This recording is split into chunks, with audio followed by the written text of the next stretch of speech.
increase in farmer-herder clashes. Another one there is increased cases of kidnapping. Mobile network blackouts is another challenge. Nuru Nigeria as an organization has grown both in impact and in terms of teams' capacity development. ACT Foundation always has a way of building the capacity of their grantees, and we always get invites from ACT Foundation to either join a webinar, listen to an organizational development broadcast on podcasts, and lots of other capacity development programs for non-profit organizations. I will say the relationship has been a very, very impactful one and of team's capacity growth and development. Sunana Aisha Muhammad, a farko suka kama na gida, mu processing din muna jankara da kuma tunkusa. To sai na dauko mudu uku na soya ta, nayi muka sa ruwa muka tuka da hannu dai duk nayi da hannu. Na koma kuma na auna mudu hudu dai na ƙara mudu da ɗaya dai akalla dai buhun nan ya dauke ni tsawon wata ɗaya. Na ƙarasa shi gabaya Nuru sai ta ƙara kawo mana tallafi injuna. A lokacin mu ba mu san yadda injin ba da hannu ne muka saba ina samun riba sosai. To haka na so na koma buhu ɗaya zai koma a sati ɗaya ma ina kan yin masan ɗin. Riban da na samu daga masan na fara sayar da jakunkuna da su kuma yan kunne. Gashi nan riban kuma na jakan yana sake bunƙasa yana ci gaba dai a haka. Sunana Alhaji Muhammad Dahiru Baba, hakimi Moda, mazaunan nan karamar hukumar Micika. Bisa ga abun da kungiyar Nuru ta kawo musamman ma al'ummarmu ta fannin mata, na farko akwai gida da suke ba mata, suna kuli-kuli, suna masan mai wadda da ba su da jari, amma yanzu bisa samun wannan jari aka ba su, suna samu abun da suke juja musamman kuli-kuli, suna samun mai masu mai gida nan, suna samun abubuwan da yake tallafawa rayuwarsu. Akwai abubuwan da suke yin kaman adashe, kowa yana zuba kowane sati-sati. Kaga wannan ya taimaka musu a kungiyance, suna da uwa mata, akwai sakatare da kungiya ita ma'aji. Mai suna Van de Hanti, ni ina nan Agarta community. Da muna noma wake suya in a small quantity, but Allah abun godiya zuwa Nuru Nigeria mu zo mu kafa kungiya wanda ni ne yau shugaba FA da na Kankala Farmers Association. Throughout years da muke tare da Nuru Nigeria sun koyar da mu yadda za mu yi noma waken suya na zamani, wanda duka na ta bi umarni yadda suka karantar da mu na nome waken suya, wanda da yarda Ubangiji Allah mun samu canji sosai, wanda muna samu amfani. Wannan shekara ma na expanding noma gwana wanda ya kai hectare 2. Da na expanding gwana nan yana creating job opportunities ma waɗanda suna cikin gari. Ina employ mutane su je su taimake ni a cikin noma wanda ina biyan su. Ina iya har yanzu employ mutane lokacin da ana harvesting, sai at the end zan biya su in sake ɗan musu wanda suna jin daɗi, su ma suna je suna amfani da shi, wanda ba su noma wake suya. Ya kawo mana saukin rayuwa a wajen al'ummarmu, kwarai mun ga ci gaba kwarai a fannin abubuwan da Nuru ta yi mana wannan gari. Kungiyar Nuru ta koya mana abubuwa da yawa, ta kama mana kifi mu ci kuma ta nuna mana yadda za mu kama kifin. Yanzu dai ina mika godiya na ga air condition wanda suke tallafawa Nuru, ta kawo mana taimako, ta kawo mana cigaba, ta kawo mana zaman lafiya a gari.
have records of different projects, we call it change project that the students initiate across different schools. We have some schools that, as you mentioned, they did road bombs. Some other schools did this zebra crossing. Some other schools they designed signpost labeling for their schools. We can't achieve as much success without the mentors who have been trained to work directly, with the students. Yeah. I'm actually mentoring a group of 30 students at Government Technical College, Main Avenue, Calabar.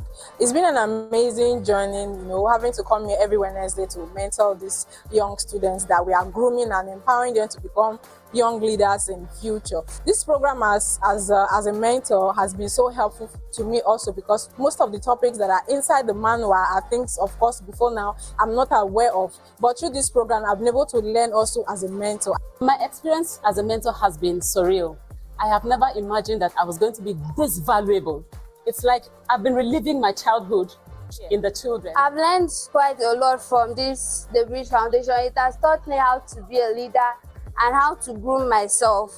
I want to really appreciate the Bridge Foundation for, I as a mentee of this wonderful organization, I have really learned a lot over the time. I have been able to develop some certain skills I did not know, and it has been able to put me on a track of leadership. The Bridge Foundation have really helped me in so many ways. First of all, to improve my confidence. Ever since joining the Bridge, there has been a lot of development on him. What he learned from the Bridge, he transferred it into his studies in the secondary school, and his performances, they are there to speak for him. Basically, I got into the mentoring program 2020. The Bridge came to my school and we had a session there. They taught me so much. There I learned self-esteem, self-relevance. I learned knowing yourself. I learned a whole lot. I have improved in my ability to speak and address the public. And also academically, I put in much more effort so I can become better. The funding from ACT Foundation actually means a lot to us. This foundation has been applying right from when ACT Foundation started the grant cycle. Yes, and the first successful one for us was the 2022 grant cycle.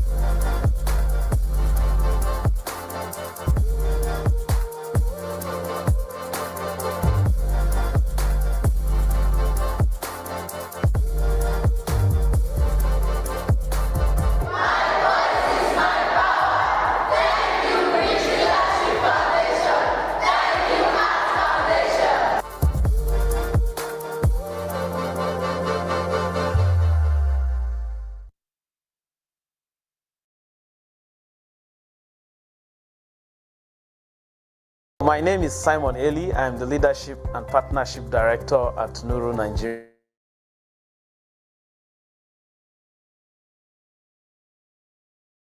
Interventions. Nuru Nigeria, with funding from ACT Foundation, has over these years been able to make remarkable achievements in the Northeast through its implementation of agricultural entrepreneurship project for smallholder farmers. Through the funding we have received over these years, we have been able to reach 32,226 smallholder farmers, where about 70% of the total beneficiaries are women. And these farmers have achieved 65% average increase in household income. ACT Foundation has also supported financial inclusion component, where farmers are trained on financial management and access to financial services. Challenges are inevitable. In as much as we are making this great impact in the communities, we also face challenges such as increase in farmer-herder clashes. Another one there is increased cases of kidnapping. Mobile network blackouts is another challenge. Nuru Nigeria as an organization has grown both in impact and in terms of teams' capacity development. ACT Foundation always has a way of building the capacity of their grantees, and we always get invites from ACT Foundation to either join a webinar, listen to an organizational development broadcast on podcasts, and lots of other capacity development programs for non-profit organizations. I will say the relationship has been a very, very impactful one and of team's capacity growth and development. Sunana Aisha Mohammed. A farko suka kawo mana gida, mu processing din muna jankara da kuma tunkusa. To sai na ɗauko mudu uku na soya ta na yi muka sa ruwa muka tuka da hannu dai duk na yi da hannu. Na koma kuma na auna mudu 4 dai na ƙara mudu da ɗaya dai akalla dai buhun nan ya ɗauke ni tsawon wata ɗaya. Na ƙarasa shi baya Nuru sai ta ƙara kawo mana tallafi injuna. A lokacin mu ba mu san yin da injin ba da hannu ne muka saba ina samun riba sosai. To haka na so na koma buhu ɗaya zai koma a sati ɗaya ma ina kan yin masan ɗin. Riban da na samu daga masan na fara sayar da jakunkuna da su kuma 'yan kunne. Gashi nan riban kuma na jakan yana sake bunƙasa.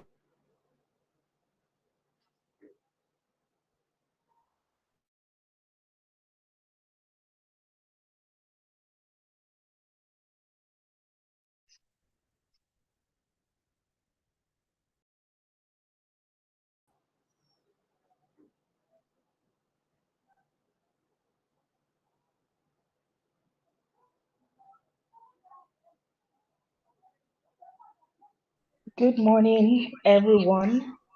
Good morning, good morning, good morning. Can everyone hear me and see me? Good morning. Welcome, welcome, welcome. Well, it's good morning, I believe. Good afternoon, good evening, wherever you're joining from. Good morning from over here in Nigeria, Lagos, Nigeria to be precise. Good morning. You're welcome. You're welcome to today's session, the ACT Knowledge Series, on the topic developing a winning grant proposal. I welcome everyone. It's so good to see all of us here. And for those of us who are still joining in, good morning, good afternoon, good evening. Welcome, welcome, welcome. I would love for you to get into the chat box and introduce yourself. Tell us your name, where you're joining us from. I can see somebody from Ethiopia who want to know where you're joining us from. Good morning. Welcome, welcome. Your name, where you're joining us from, so we can welcome you in the chat room. I can see a number of persons doing this already. You're most welcome. Rumbi from Zimbabwe, Nandin from Rwanda. I am so sorry if I'm terrible with your names. Just pardon me. I'm Nigerian, but you're welcome. All right. My name is Omoye, and I am the team lead branding and communications at Aspire Coronation Trust Foundation, and I will be your host today. Throughout the session, I will be with you. I'll be your pilot and your host, and it's going to be an amazing. I'm particularly excited about today's conversation, and I'm looking forward to a wonderful experience. So for those of you who are still joining in, you're most welcome. We'll start off with some ground rules, okay? And first thing I would say, because I already noticed that there's some defaulters on this one, is keep your microphone muted. I see there are a number of us who have their microphone unmuted. Please mute as you join in, kindly mute. The mute button is just at the bottom bar on your screen. So just mute, please. Everyone who's joining in, kindly keep your microphone muted so you don't interrupt anybody. Thank you very much. Okay, also, we need everyone to participate actively. This is going to be a very engaging session, so we don't need anyone multitasking. I know that because it's virtual, many times we try to do several things at the same time, but I want to encourage us to pay rapt attention to today's session because it's going to be very beneficial for you. So avoid multitasking. Also, ask questions. Today, we're going to be taking as many questions as possible because we have our seasoned speakers. They're ready to take all of your questions. So don't hold anyone back. Bring it on. Every single one of them. I'm certain that we have our speakers are ready to answer every single question. And of course, provide feedback. So we'll be having a poll at different points in today's session. I would love to hear from you. Once the poll pops up on your screen, please respond. Just answer the questions. They are not going to be very tasking. We just want to engage you and to know that you're with us in this journey. So please engage all the feedback. I'd love to say that we are streaming live on YouTube. So for everyone who's here, just to let you know, and if you could also inform others, we're streaming live on YouTube and anyone could join either here or on YouTube. So these are our ground rules, and I want to say welcome everyone, and I hope that we stick to our ground rules as we continue. Okay, so I see some people are still joining in. Just tell us where you're joining us from. Tell us your name. Tell us where you're joining us from.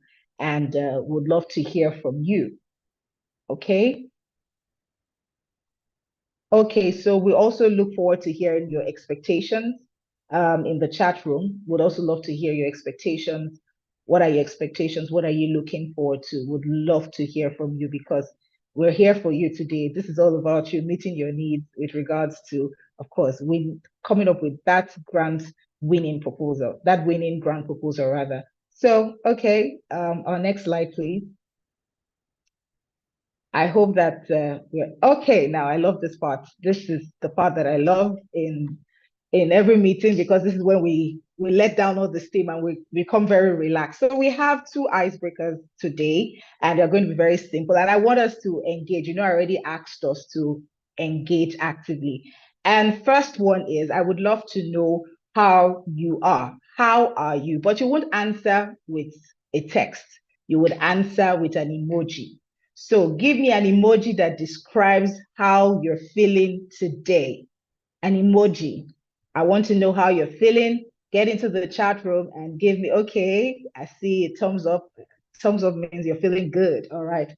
Oh, I see a goat. What does this goat represent? Okay, I'd love to know. I see, okay. I see a dancing woman. I'm seeing a lot here. Yes, okay. Okay, the kisses. I see, people are happy. Somebody's not happy. Somebody's frowning. I I hope everything is okay. People are laughing. Oh, okay, it's a good day. I like this. Some people are feeling really good. Okay, I love this. I really love this. Please keep it up. I want to see all the different emojis. A lot of smiling faces. Some people are laughing. Okay, looks like a good day. Somebody is mute. You can't really tell what's going on with you, right?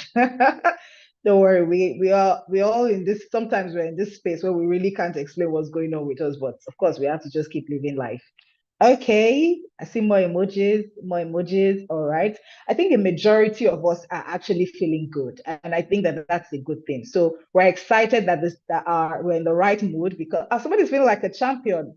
Please tell us, Ruben, what did you win? Maybe you share with us.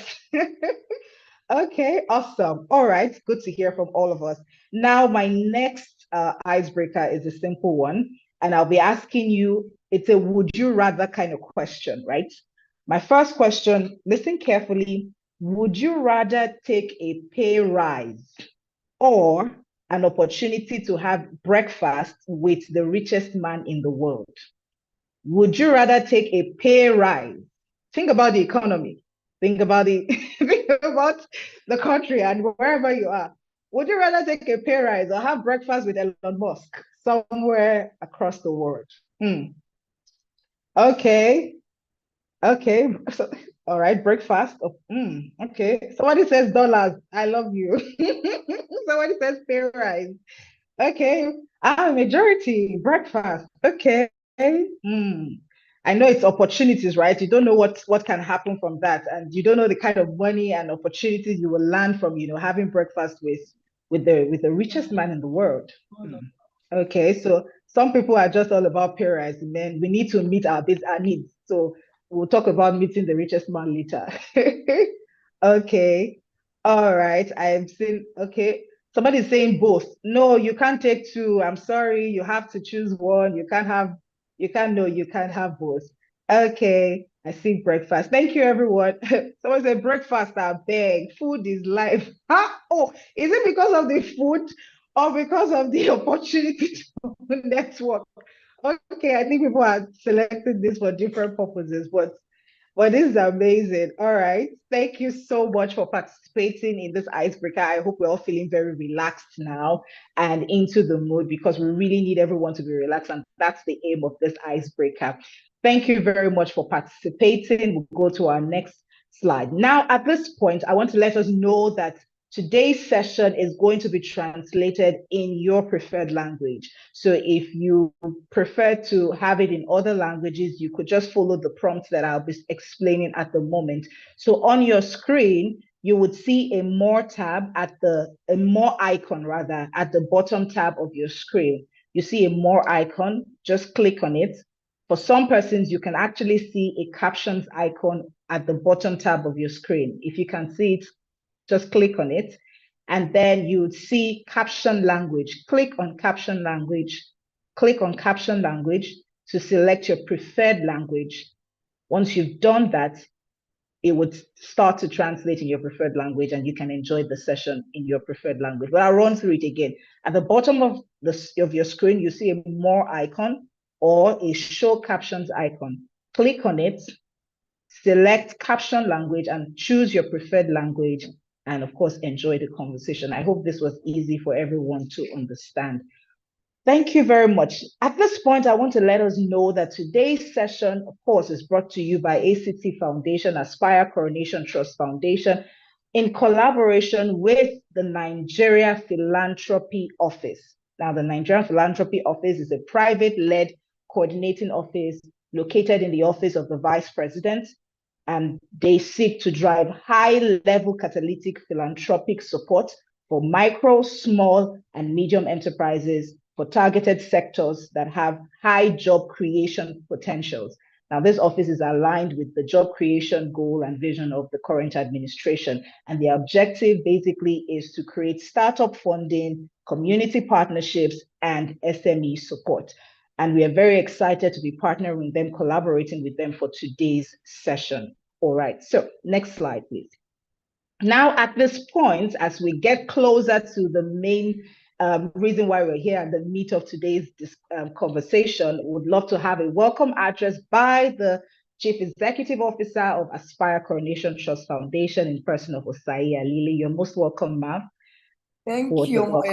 I'm really excited about this morning, and I'm happy that you have given us so many things to think about. And I was wondering to myself, breakfast or pay rise? As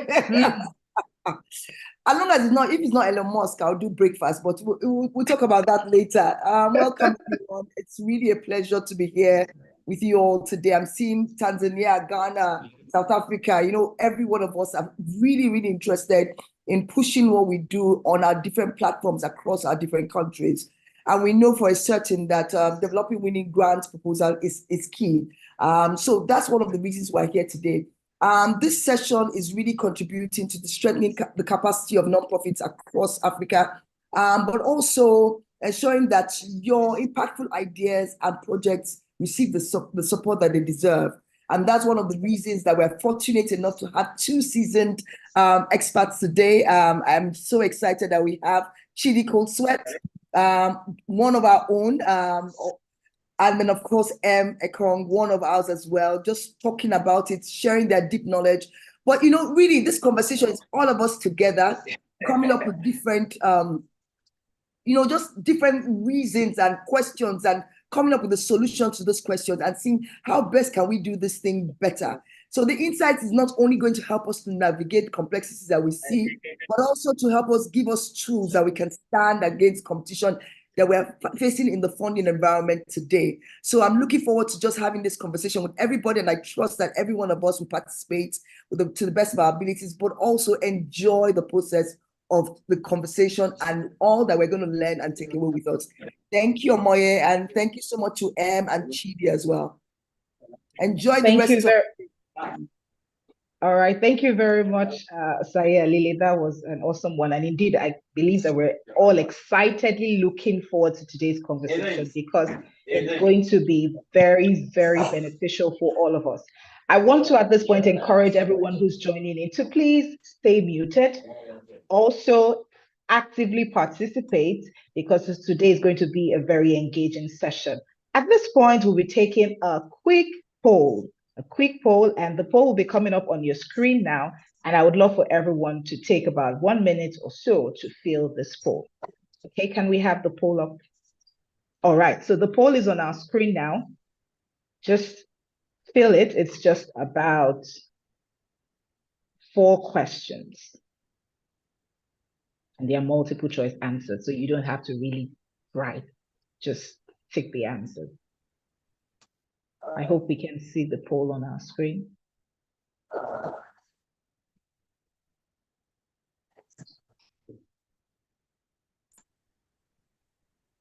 Okay, waiting for us to answer.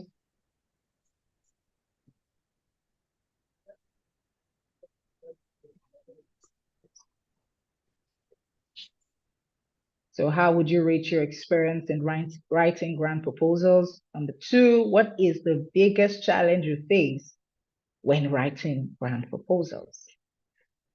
Number 3, what section of a grant proposal do you find challenging? And number 4, what do you hope to gain from today's knowledge series session? Looking forward to our responses.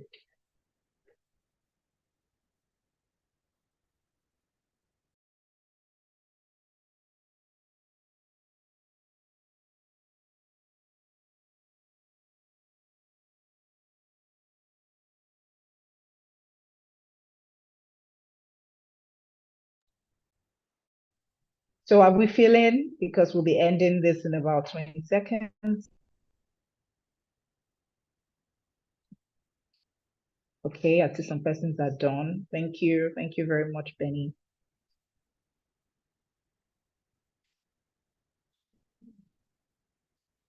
We'll be ending in about 5 seconds.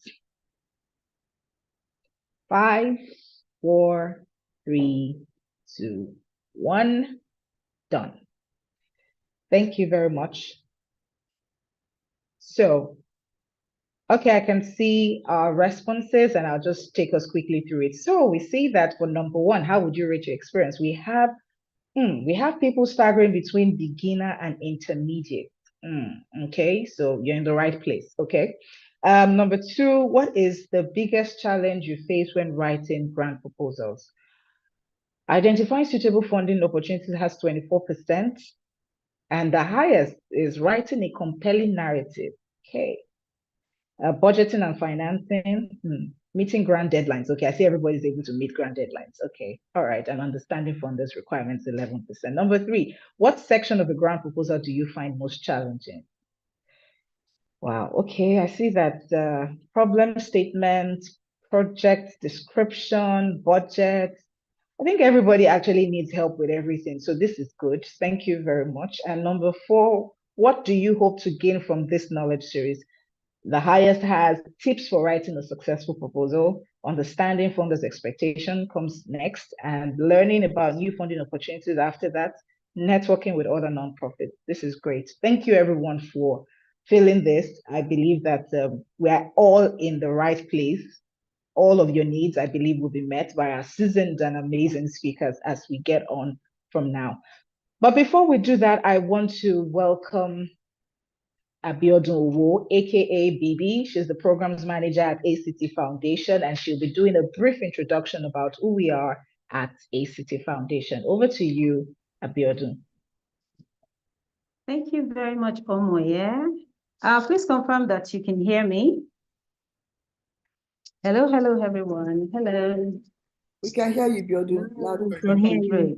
All right. In a few minutes, I'll just quickly run through who we are at Aspire Coronation Trust Foundation. Thank you for confirming. Okay, so who are we at Aspire Coronation Trust Foundation? As a lot of you may know, we pride ourselves as a grant-winning organization, an award-winning one at that. And what are we about? We are about addressing the challenges that are faced on the continent, our African continent, of course.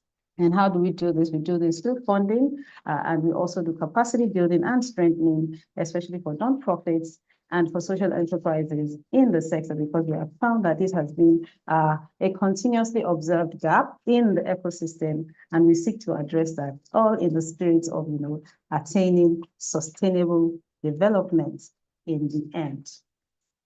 So this, in a nutshell, is just talking about what we represent, and our vision to start with is to leverage relationships to create effective social impact across our continent, Africa. You know what they say about when you want to go far and when you want to go fast. If you want to go fast, you can go alone, but for you to go really far and to actually make meaningful impact, you need to partner with people. And that is why at Aspire Coronation Trust Foundation, we do not joke with the relationships that we form with our partners, be it our grantees or other donors that we have, because we're on a mission to build sustainable societies in Africa. Of course, you're aware that there is a myriad of challenges that we're facing in our continent, and at Aspire Coronation Trust Foundation, we seek to start with a couple of them as we evolve. And Of course, we're just about 7 years old and we can only do that much. So we focus on 4 areas actually, which are health, entrepreneurship, environment, and leadership. And in the area of health, we work with our partners in maternal and child health interventions and non-communicable diseases.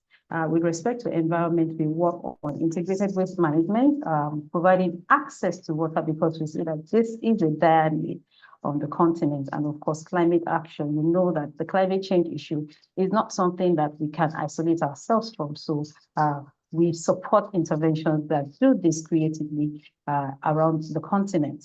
For entrepreneurship, we support acquisition of both vocational and digital skills. We know that in the times that we're in, digital skills we cannot do without.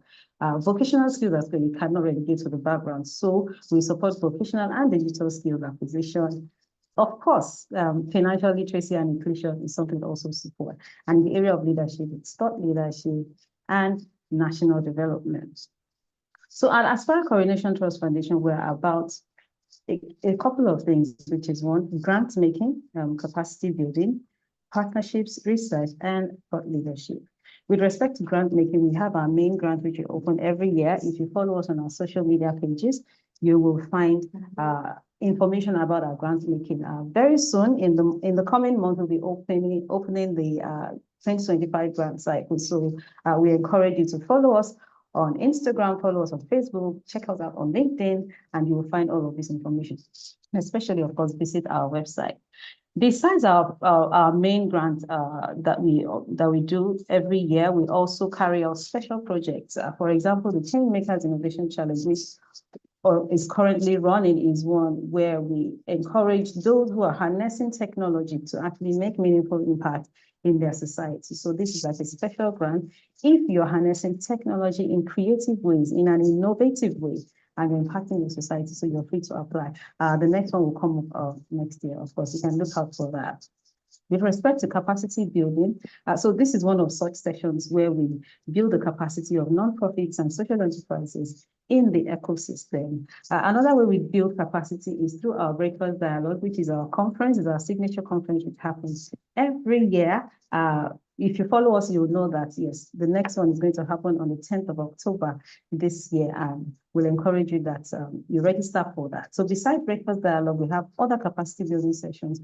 For example, our podcast as well. It showcases what our social impact leaders are doing in the sector, and it's also an opportunity for nonprofit leaders, for social enterprises, even for business leaders to learn from icons who have done the same thing. We do not just with partnerships, like I had mentioned before. So we partner with other donors. We partner with the people that we support, our grantees, so to say, and even other kinds of partners. Research, you'll agree with me that research is also very, very important for us to increase the body of knowledge in anything that we're working on. So we work in health, in environment, in leadership, and entrepreneurship. And we do not let the data that is churned out go to waste. There are figures that come out every time. There are incidents that happen every time. So we've done research in how technology impacts the nonprofit sector. One we have recently is about gender mainstreaming in the nonprofit. Go to our website, you'll find all of these resources. We have about 6 of them. And of course, thought leadership is also another area of expertise for us. In a nutshell, this is showing you what some of the things that we have done over the past 7 years through our capacity building sessions, through our conferences, through our Act Forward. Yes, that's our podcast, through Changemakers Innovation Challenge, and of course, through our research. And impact always, you see that is not just about numbers, but also about the quality of life that have been improved. And this is in a nutshell is showing that in just about 7 years, we have reached almost 3 million people and still counting.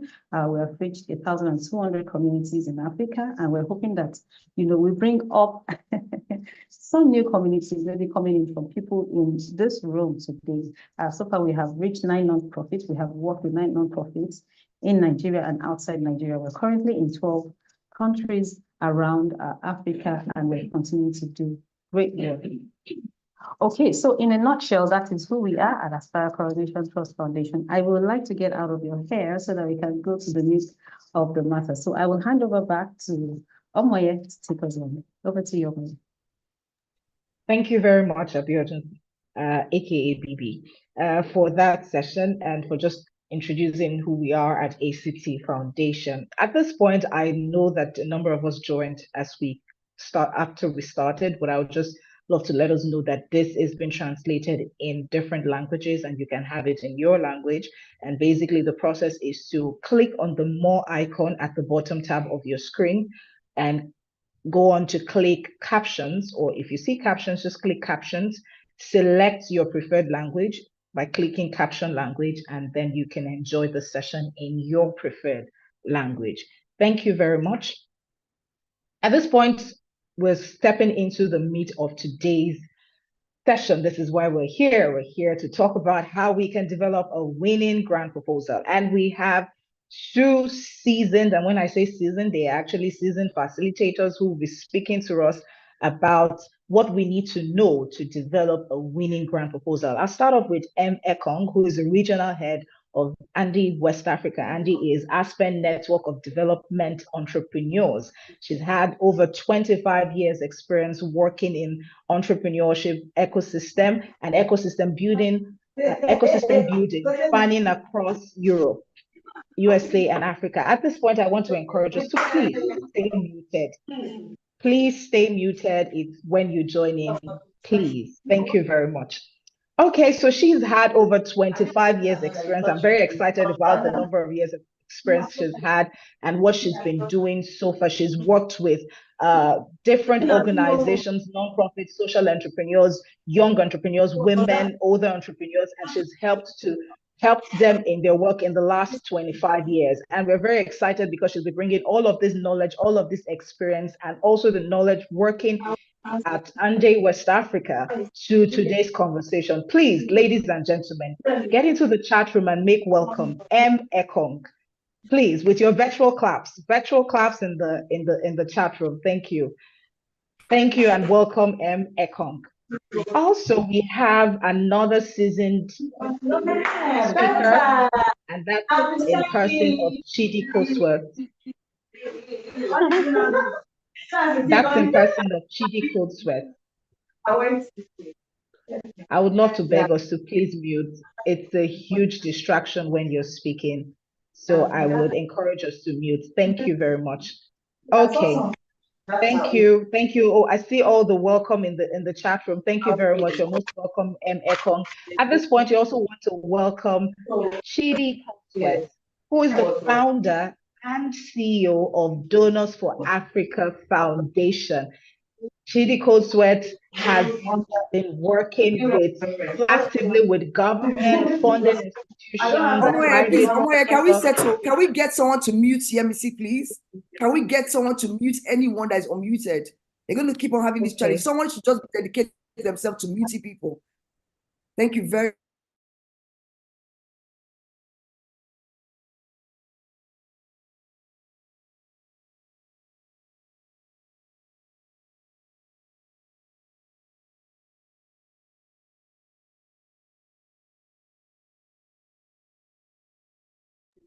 Okay.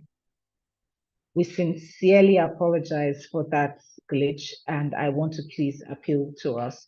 If you're here, please be here. It's very important that you're actively involved, and so that we don't get some of all these glitches as we go on. I apologize again. Again, I was talking about our second speaker, and thank you all for all the warm welcome in the chat room. But I also want to welcome Chidi Kosworth, founder and CEO, Donors for Africa Foundation. Chidi Kosworth has worked actively with government, funding institutions, the private sector, philanthropy organizations, NGOs, social impact leaders, name it, you know, in the last 15 years. And she's trained over 8,000 plus social impact organizations. She's worked closely with all of these organizations, and she's bagged a lot of awards just because of her work in the social sector. We're very excited. She has a lot of experience. A number of people who are here know who she is. If you're talking about the social sector, you must mention Chidi Kosworth. So we're very excited to have you on today's session, Chidi Kosworth. Please get into the chat room and give her a very warm virtual welcome. Please, in the chat room. Thank you very much. You're welcome, Chidi. You're welcome, M.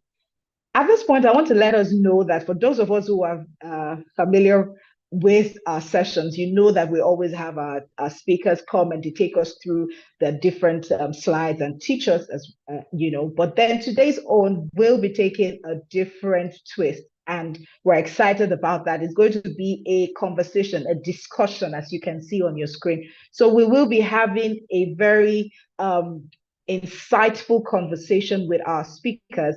I must let you know that we had done a survey and we had asked all of us, for those who had registered, to share your expectations. And it was based on your feedback that we came up with a number of the questions that we'll be asking our speakers. But before we get on to asking, before I start to ask all of these questions, we want to hear from the both speakers. But we'll start with M. You're most welcome, M. So good to have you. Thank you very much for coming on today's session. But we'd love to hear from you, just an opening thoughts and basically what you have done in the development sector over the years in about 5 minutes. Thank you very much. Thank you so much for that introduction. It is an absolute pleasure to be here with you this morning. I've been working in this space for many years. I won't disclose my age because when you start talking of plus 25, then I start to look like an old dear. But I've been operating in the economic development space for a while now. And I currently work for an organization called the Aspen Institute, which is a global thought leadership organization that actually started way back in 1949, just after the Second World War in the United States, with the main focus of promoting peace dialogue across leadership. So it is a very old institution. It's been around for a long time. And the Aspen Network of Development Entrepreneurs, ANDI, as it's fondly known, is a program within the Aspen Institute, which started in 2009, and is a global network of organizations that propel entrepreneurship in developing economies. As I said, it's a member-based organization, and we're super excited to say that the ACT Foundation is one of our major members and has been contributing to the organization for many years now. So I'm very proud to say that. But ANDI members provide critical financial and educational and business support services to small and growing businesses based on the conviction that SGBs, small and growing businesses, create jobs, stimulate long-term economic growth, and produce environmental and social benefits. As I mentioned, ANDI has kind of three main core activities, and that's really about growing its body of knowledge in support of its members and partner interventions. It also advocates and mobilizes resources to support member delivery. And it also connects institutions that support SGBs to build collaboration and partnership. The West Africa chapter, which is what I lead, has about 160 member organizations based in the region and also global members. Our membership consists of mainly what we call capacity development providers, so incubators, accelerators, business development support organizations, enterprise support organizations is the main membership. But we also have members that include investors. So we're talking about VC funds, impact investors, development finance institutions that we also have as members, alongside development agencies, including the likes of USAID, GIZ, to name a few. So what do we do? What are our core activities? Once I kind of give this overview of our core activities, I'll talk a little bit about the role that we play in terms of grant giving. Very similar to ACT, we also facilitate re-grant facilities. So we provide grants to our members and people that operate within the entrepreneurial ecosystem. So let me go through our 7 core avenues of work. So the first element is we cultivate ecosystems. What does that mean? It basically means that we use data to analyze and conduct research to assess what the key priorities should be in key geographies. in support of our member strategies. So they include things like the state of economic sectors, whether it's in terms of food systems, clothing and textiles, creative industries, agri-tech, etc. And we also do deep dive ecosystem analysis, which means that we assess different ecosystems. For example, we're currently working on 2 ecosystem analysis across the continent, one in Sierra Leone and one in Mozambique. And we hope to be doing more ecosystem deep dives within Nigeria as well in the coming months. The second area is that we measure impact. Again, these are all really kind of critical areas as well, which are important for fundraising too, in terms of the impact that our programs are having in terms of our core goals. So we collect data about investment, we collect data on talent, access to markets, and also we produce action-oriented reports, such as State of the Sector. We also make the case for small and growing businesses through our reports, but mainly we advocate as well for small and growing businesses. We are what we say the main voice of the small and growing business sector, which is really, really important. We like to strengthen SDB support with local capacity building. We provide training and capacity building to our members, but really what we're known for is our convening power. So Andy particularly delivers a series of events throughout the year. We have a global conference, which will be taking place in a few weeks' time, actually, in Thailand, where we bring all our members together, our funders together, key ecosystem stakeholders together for conversations, and more importantly, to build relationships. I think that was said earlier in terms of the importance of fundraising is also about how well you work at building your relationships and delivering on collaboration. We also finally catalyze action. So once we've got analyzed data, we produce reports, we work with our members to highlight priorities. We then advocate for and push for projects that help to catalyze action on urgent issues. So when we talk about catalyzing action, our work kind of tends to work through what we call working groups. So our members will form working groups, and we build momentum around key areas to catalyze action, which include access to capital, access to markets, and access to support. So these are the main things that Andy does in terms of our work. But let me talk a little bit about fundraising and what that all means, because I can talk about fundraising from the side of a funder providing funds to organizations, not-for-profit organizations, as well as the experience of doing lots of fundraising myself, whether it's for the organizations I work for or the organizations that are on behalf of other organizations. So okay, sorry to interrupt. I know that you want to talk about fundraising at this point, but we would definitely get into these conversations. No. Because me, once I start talking, I talk a lot. So you hone me in. No, so that's why I'm here. I'm here for you for that. Okay. So thank you very much for introducing. For those of us who would love to learn more, I'm certain that you can visit your website and follow them on social media to learn more about what Andy does. Thank you very much, Em. Now, Chidi Coatsworth would love to get your opening statement and to know what you do in the development sector. Thank you. Thank you very much. And thank you once more again to the entire team at ACT Foundation. It's always a pleasure to share from my experiences over the years. So I'll tell you about DFA, short form for Donors for Africa Foundation, through a very short story. And let me tell you the story of some person called Chidi, right? For lack of a better word. So Chidi was or is a young lady who had worked 7 communities over the years. Not this Chidi, narrative storytelling Chidi. She had worked over the years, serving so many communities from the funding she was receiving from her husband. She knew she was She had a passion for development. She wanted to create this massive change. And the only way this other person could make a difference truly was to serve her community by teaching women in pocket areas how to do certain things.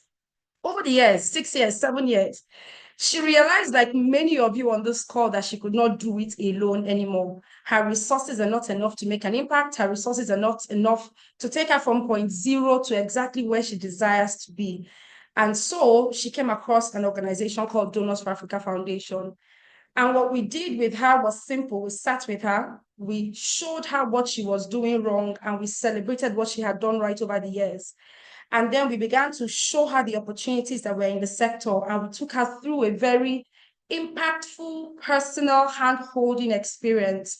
One of the things we realized in our sector when we got into this space was that there was a lot of talk, but there was a massive difference between hand-holding and getting people to do the work.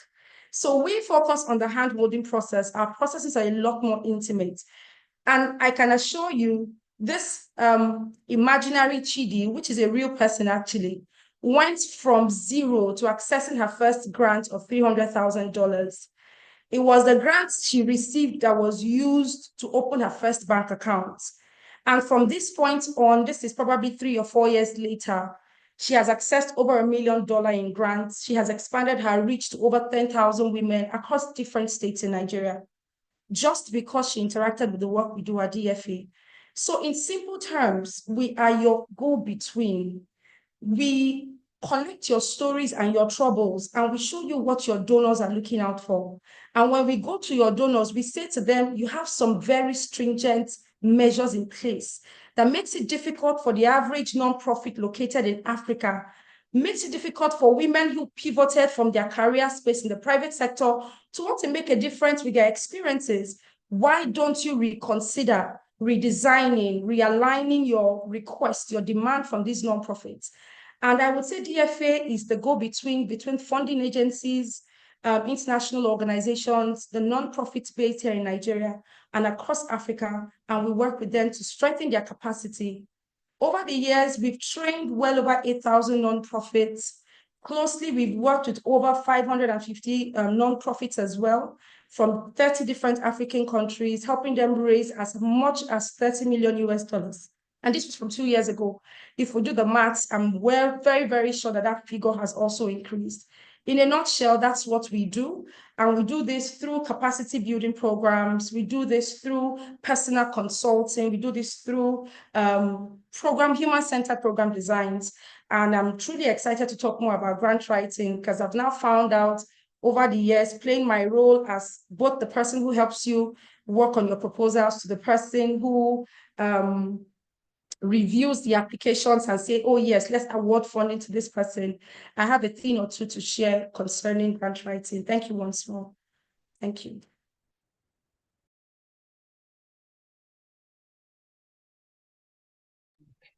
Thank you very much, Chidi. I was just enjoying that story. I think that you do so well with storytelling, and you really got us on that journey.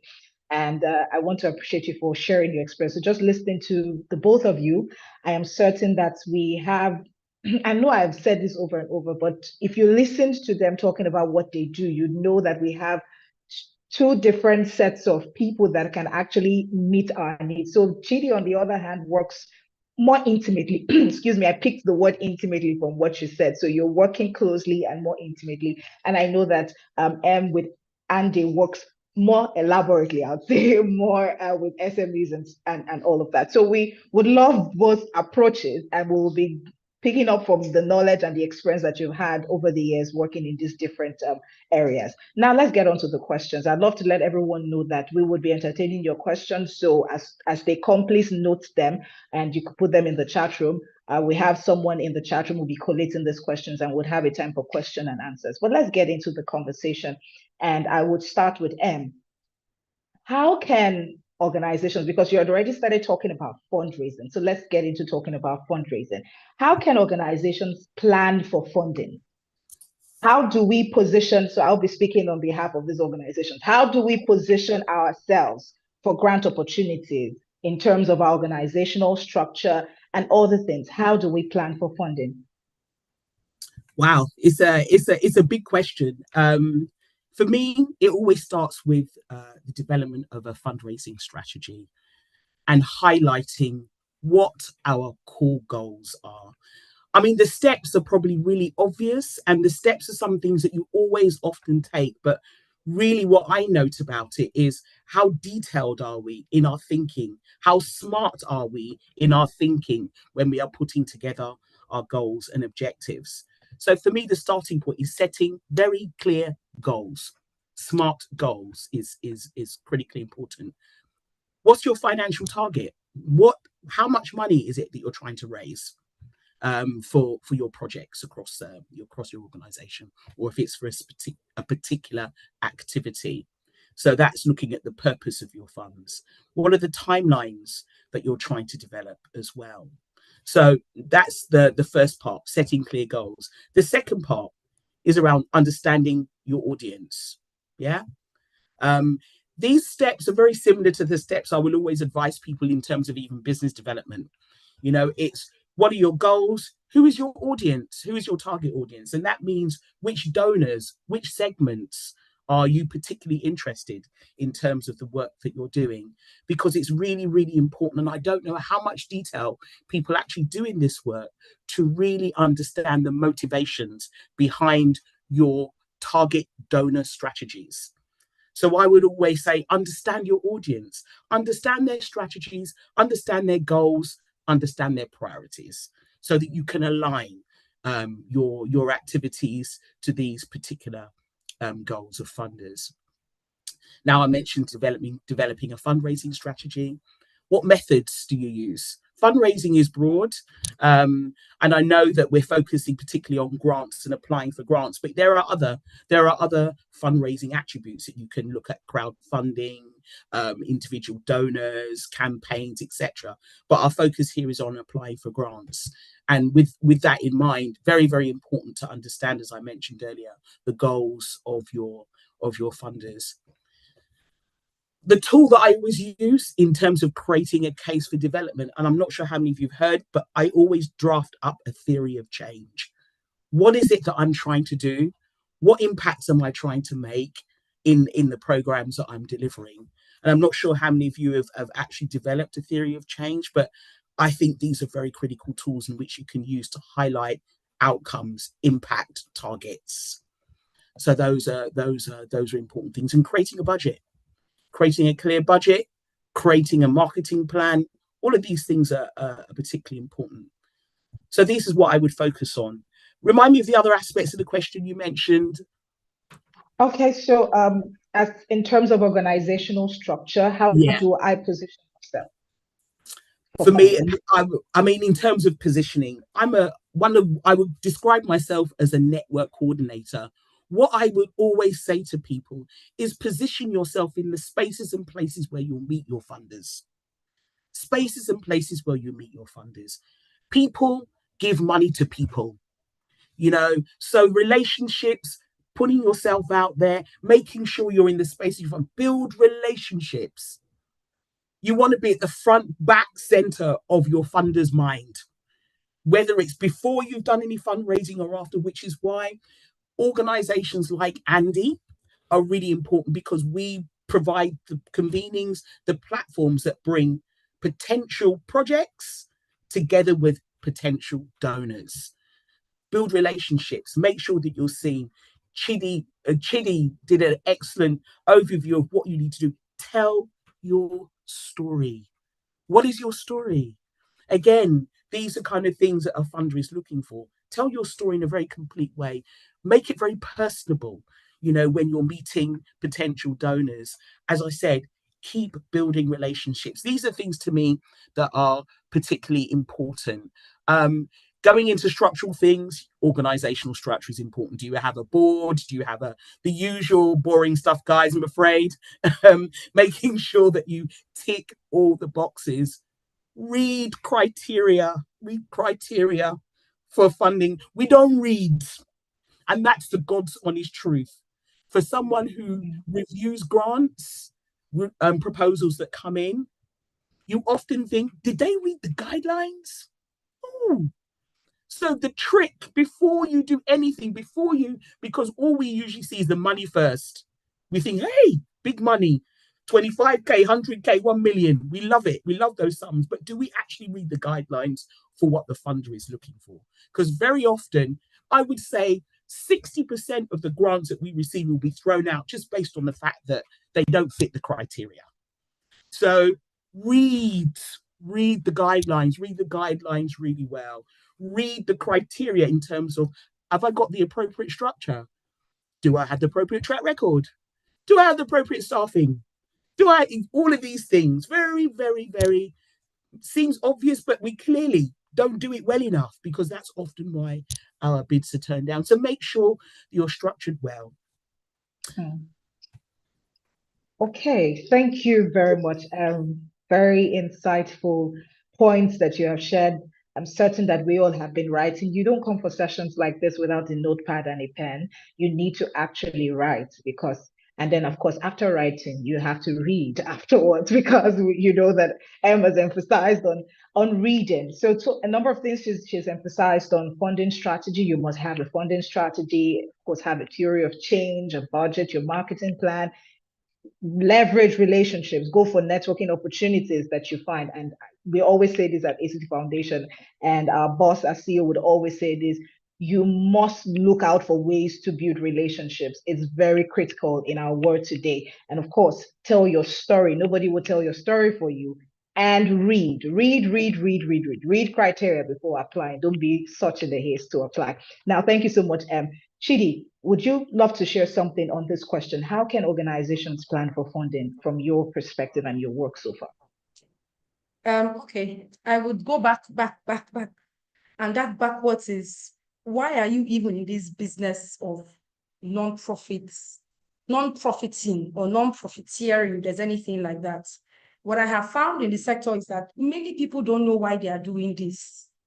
There is no clarity, like literally, there is no clarity.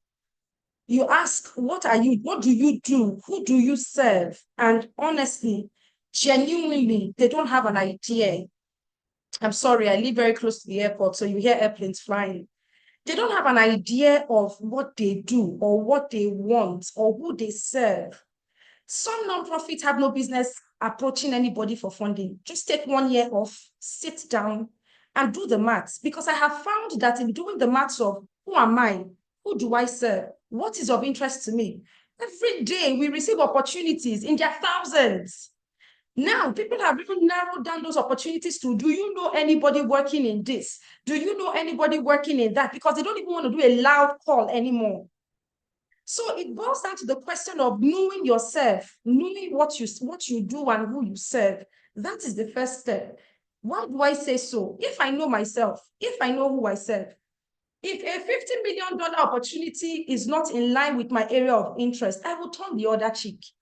But what I have found is nonprofits are consistently trying to retweak and adjust who they are to suit the opportunities in the sector.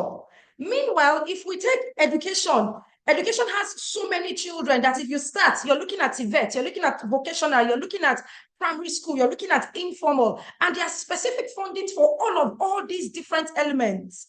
So when you position yourself as an overall educational organization, it will be difficult for you to find the needle in the haystack. But when you know who you are and who you serve, you will know what you are not looking for.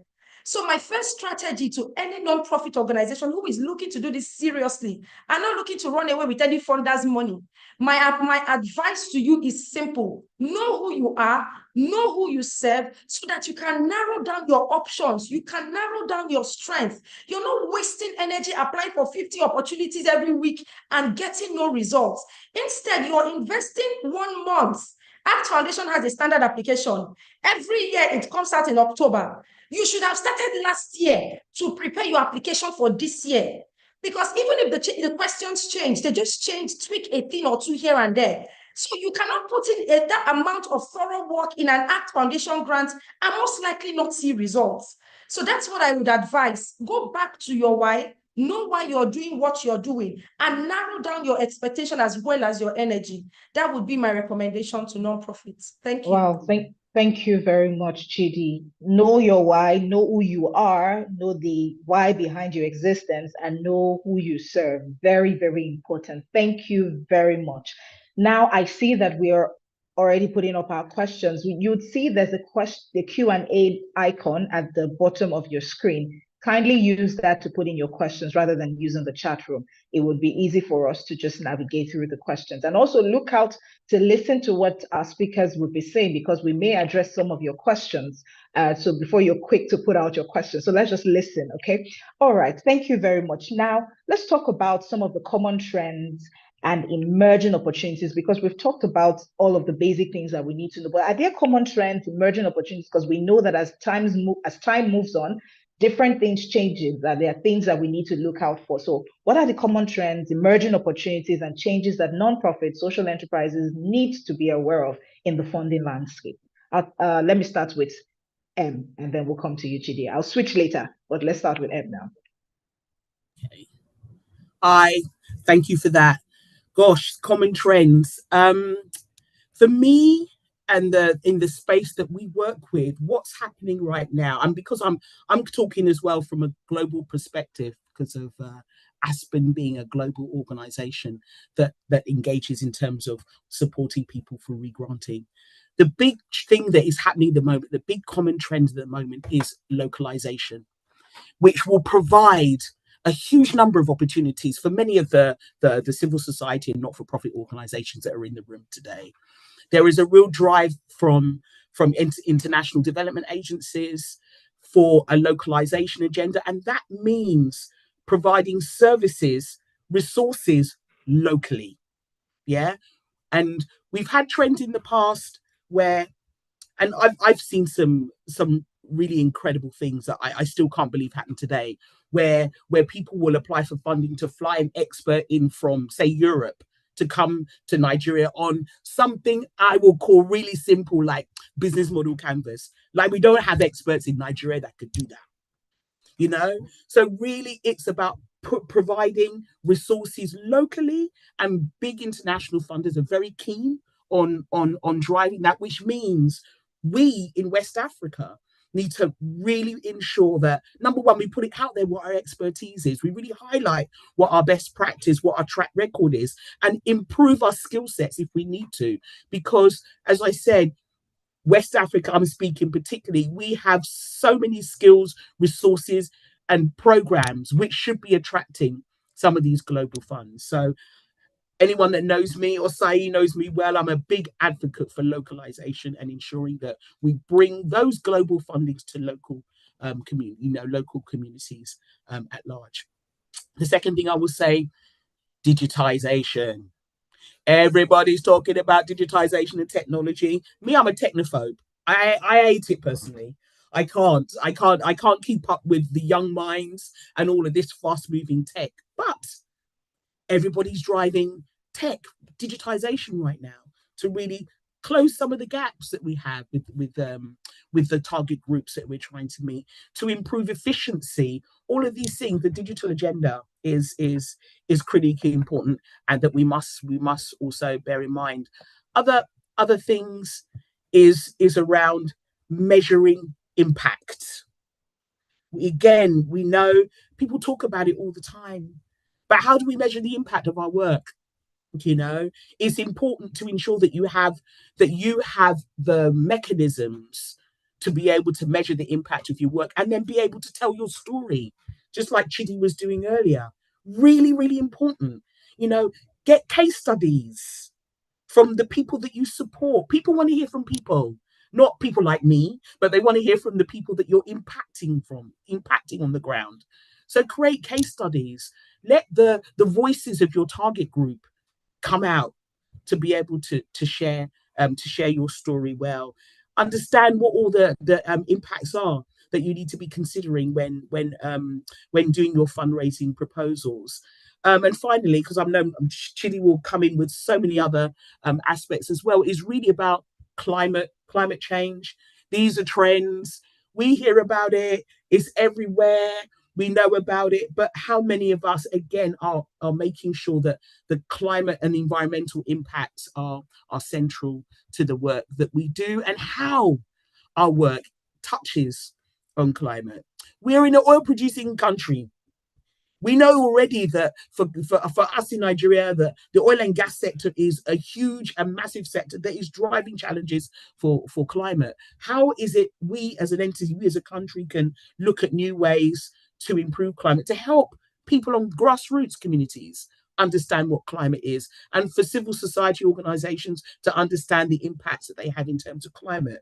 Because we have things like what they call now ESG, and ESG is going to impact on all of us, whether you're in the private sector or the not-for-profit sector. And that is environment, governance, etc. Social impacts are very important. And you have to follow these ESG targets, I guess, and understanding how you follow them. So these are the things that I would highlight as what I call is the kind of current big trends that we should be aware of. Thank you very much. I'm certain that we've noted. I'll do a summary after Chidi speaks. So Chidi, could you speak to these trends, emerging opportunities, and changes? Thank you. Okay. I hope you all can hear me. Okay. Yes. Okay. Yes, please. What I have seen, this is from conversations, this is from potential partners that reach out to us. I think it's impact investment. Impact investment is something that it didn't start today, probably started some 3 years ago, slowly, gradually under the radar. But I think I strongly believe it's becoming such a big deal. What do I mean by that? I'm not asking you to change your CAC registration and say, oh, I'm no longer a nonprofit, I'm now a XYZ. No, I'm saying it may be time for you to look at the work that you do and find what elements, what parts of those of the work that you do that can become not just an income generating solution, but can become maybe a minimum viable product. Maybe it can become a potential investor's pick a potential investor's interest. And I'll tell you why. You're the one on the field. You understand the issues. You understand the problem. You will be in a better position to say to a potential investor solutions that will work. So what this translates to is that nonprofit founders and team leads need to begin to evolve in who they are, in their type of leadership, in the sort of knowledge that they have. So upskilling may be required for a lot of nonprofit founders. Maybe it's time to take a course on Coursera on impact investing. What is it even all about? Maybe it's time to take a holistic approach to the work that you do and ask yourself, what part of our solution can we retweak to become a CIC project for Art Foundation to fund in the future, or that will give us an opportunity to pitch our project among the organizations that pitches their project at that particular time of the year when there is a call for application. You might need to check what CIC is if you don't know what that is, but it's the innovation or tech side of ACT Foundation's work. There are now so many organizations like that in Asia, Eastern Asia, and the rest of it that are pumping a lot of funding into that aspect of development work. So it may be time for you to think impact investment, how you can reposition your organization, not all the parts, but a key part of your organization to meet the future needs, so that you're not just consistently dependent on a potential donor that may or may not give you money, your family, your friends. You may not be consistently dependent on them anymore, but rather your internal processes have been designed in such a way that you continue to generate your own resources. And then the second thing I would like to add is focus on research. I really, really think that a lot of nonprofits are not leveraging that internal expertise or knowledge to access new types of funding. There's a lot of funding in research. Like there's a ridiculous amount of funding in research, but people are not exploring those options. Again, if it requires you and members of your team to upskill, it just may be the right time for you to upskill. You can borrow a leaf or take an example from an organization called Help Mom. He has pivoted from just providing vaccination support to hard-to-reach communities to now developing solutions, exploring, research content that has also attracted funding to the organization. So I would like to recommend some of that for organizations who may be looking at what's next for them or what sort of trends should they begin to focus on. Thank you. Wow, thank you so much, Chidi. Thank you. So I'll just run through a number of the things that you said I believe are very, very important. So localization, and I see that both speakers talked about, before I just continue on the others, talked about improving on our skill set, upskilling. So we need to, if you want to be in on the trends and current opportunities, you can't stay with the knowledge that you've had in the last, say, 15 years. You have to upskill, you have to evolve, you have to learn. So localization, digitization, measuring, climate change is very important. There's a lot of talk about it. So how about you try and look for ways that you can connect what you do to climate change? Impact investment, very, very important. And of course, leveraging research. These are things that I need us to note. For those who have network glitches, I had to call that out so that if you missed it, you could actually note that. Thank you very much, and thank you, Chidi. So Chidi, I'll come back to you. And at this point, we're coming to the meat of developing a winning grant proposal. And I'll be asking, how best can we craft the following in our grant proposals? If you look at the poll that we did, you'd see that a number of people are actually looking forward to learning how to write the best problem statement, logical framework, monitoring and evaluation plan, and a sustainability plan. So these 4 things are what I want to ask you. How best can we craft them? I'll say them again: problem statements, logical framework, monitoring and evaluation plan, and sustainability plan. I'll start with you and then I'll come to M. Thank you. Okay. So the response to this question will be very difficult because it's almost like, fusing PhDs of all these little topics into one question. But this is what I would say, right? Let's break it down to like the barest minimum. All these things that she mentioned is simple, effective communication. What they are asking you is, how do I tell them the gist of what I'm doing, right? In a systematic, step-by-step approach that makes it easy for somebody who is not in this sector that is reviewing your application to understand what you do. And one of the recommendations I will give, especially for the problem statements, is keep it simple. One of the things I say to members of our community is no fluff. All this historical analysis, trust me, not a lot of people have the time to read them because 80% of the time is copy and paste from Google. Look, keep it simple. The simpler the terminologies, the simpler the text, the simpler the story, the better clarity whoever is reviewing that application will have. Contextualize the problem. When I started off with a short storytelling. Tell me a short story in 1 minute to catch my interest. Tell me about Hawa and how the work you're doing is directly connected to improving Hawa's life. Keep it simple. You can now add 1 or 2 statistics to buttress your points and to provide credit to what you're saying. That's where you can now say things like maybe based on a recent report from maybe budgets, this and that is what they had highlighted. Connect it back to the work you're doing. Don't fall into the trap of now going on a research spree, right?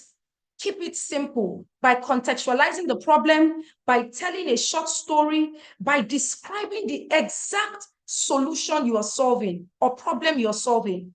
I find that because we do a lot of work, we do so many things, we're changing so many lives, we want to fall into the trap of squeezing all the work that we do into that short 5 lines that we need to communicate exactly our problem. So I would say, please, keep it very, very simple and go straight to the point, contextualize the solution that you're providing. Now, when we come further down to things like, let's say, logical framework and things like that, let's permit me to do a bit of technical work. Number 1, your logical framework should contain these 4 things, and I will explain what they mean. Number 1, what is the summary of your project? Like M said, what is the goal of my project? The goal of my project is to train 5,000 young people in Lokoja, Nigeria by 2025. You have said all your story in that short goal. Indicators are now things like, what will you change? Or how will I know the specific problem that you are trying to address? I can say, okay, if I'm working on youth employment, I can now choose to say, I want to solve unemployment problem. Specific. Then when you come to like your means of verification, it may not be things like, how will I know that you have solved this problem? How will I know that this problem has been addressed? You give me one liner. When we recruit 3,000 or place 2,000 young people in jobs, it is effective communication. That's why I said you can't rush it. I need to be able to communicate what's in my head to a potential funder without all of the fluff, without all of those plenty statistical data. Just keep it simple. Again, this is a lot of information we're trying to pack into my response, but this is the major recommendation I would give, either for your logical framework, for your problem statement, for your monitoring and evaluation. What is monitoring and evaluation? What are the steps you will take for me to know that your program was, number one, truly executed? Number two, it generated the right results. That is it in summary. Everything else is just addition. It's now your responsibility to go through that simulation exercise and say, this is how you will know my program was a success. This is how you will know, you would verify that in 6 months' time, Adora now has a job. That is how you will know that I have done my work. And then I really want to encourage us, don't get lost. You know, this is something I have found. I'm so sorry to say this, but a lot of Africans, we beg instead of doing the work. You are reading a proposal and the person is focusing on begging. You please help us. No, this foundation has a problem. We have money. We want to solve problem in these 4 key areas. And we are looking for partners that can help us solve this problem. And you tell yourself, I am a potential partner ACT Foundation can work with to address this problem. And then you convince them and tell them why. I hope this helps. Again, it is extensive, but I really hope this helps. You can explore some of our content and programs and past courses we've put up on YouTube for those detailed conversations on how to frame some of this messaging in your application. Thank you. Thank you very much, Chidi. Thank you so much. I hope we got that part of being able to access past courses that are on YouTube. For those people who are looking for resources, you can access that on YouTube. So I'll come to M now. I'm certain that you have some other things to add to what Chidi had shared. I noticed your reaction when she said something about people copying stuff from Facebook, and you were like, from Google, and just pasting, just copy and paste. And I noticed your reaction. So could you share some things that we need to know about how best to craft all of these things for our grant proposal? I think Chidi has said it beautifully in terms of clarity. You have to start with your own organization. Put your blinkers on. Don't think about the funders for now. Think about you, your organization, the why. Why do you exist, and what your goals are. Set your SMART objectives or your SMART goals. You know, specific, measurable, actual. You know, all of these things. I won't repeat the acronym. You all know. You can all go and look it up. So the most important thing: be smart in your objectives. The other thing is, and this is a term that I use as I've been coming in and out of Nigeria for the past 20 years, no big English. Keep it simple. Keep it simple. People have and even in terms of my experience, let me take my experience even back to the UK in terms of our own educational system in Nigeria. We like big words. Yeah, we like to think that we get score high marks if we use big English, we'll get high marks. Please don't do that. And I'm telling you, from whether it's you're going for a global funder, a local funder, whatever, just keep it simple. Describe what it is that you do. Tell a story. The other thing is, I mean, this is where it can get a little bit technical. As I say, I mean, it's very difficult to avoid the fact that fundraising is a technical activity. And when you start scaling up, going towards some of the big funders, we look at things like, for example, what is your theory of change? You know, you talk about logical frameworks. I'm talking about theory of change. What is it that you're actually going to deliver that's going to change the lives of people? What are the specifics? If you do X, how is it going to impact on the lives of the people that you're working with?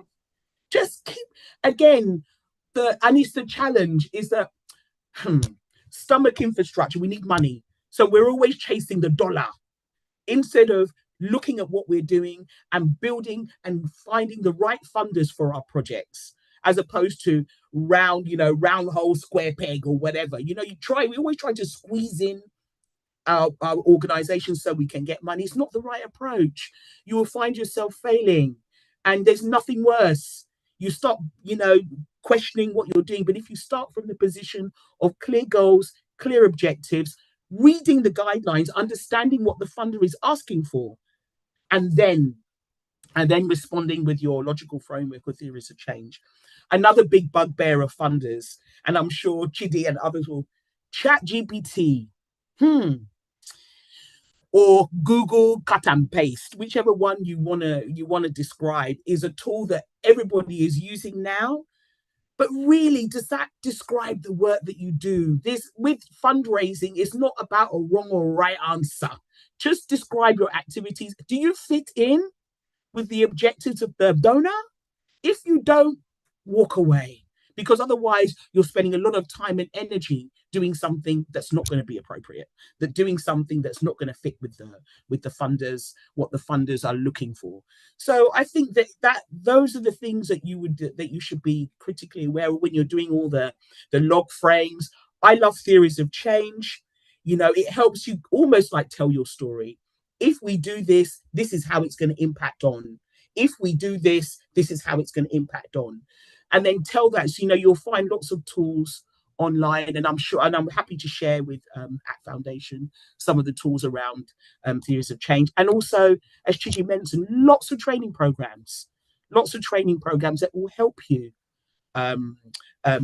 deliver the best grant proposal. Thank you. Thank you very much, and thank you for your willingness to share some of these resources with us. We would definitely be reaching out to get them, and would also be sharing with everyone. So look out for all of this. I love so much the passion. I'd love to say I love a lot the passion that both speakers bring to today's conversation. So it shows you that we're here for business, and we're really talking about what's important, because we need you to get those grants for the amazing work that needs to be done. Look at our SDGs, we're far from it. So we need to do a lot of work, and we need the funds. So definitely we're here not just to give you some stories, but to actually help you win those grants. So please keep listening. I love how that both speakers talked about keep it simple. No big English, no grammar. We know you know how to speak a lot of English, but keep it simple. Leverage storytelling, minimal stats, use minimal stats, but connect it to the work that you do. Don't just mention stats that do not have anything to do with what you're doing. And of course, having a logical framework, theory of change. Avoid begging. We know that we're in Africa and we have a lot of needs, but avoid begging and just sell yourself, sell what you do, sell your organization. Okay, thank you very much. Now let's talk about pitfalls. What are some of the pitfalls that we need to avoid when writing a grant proposal? I know that some of these things are mentioned, but we just need to clearly state them. What are some of these pitfalls? For instance, avoid just picking things up from ChatGPT and just putting it in your application, because it won't work. So I know that that's one pitfall. But what are some other pitfalls that we need to take note of? Chidi, please.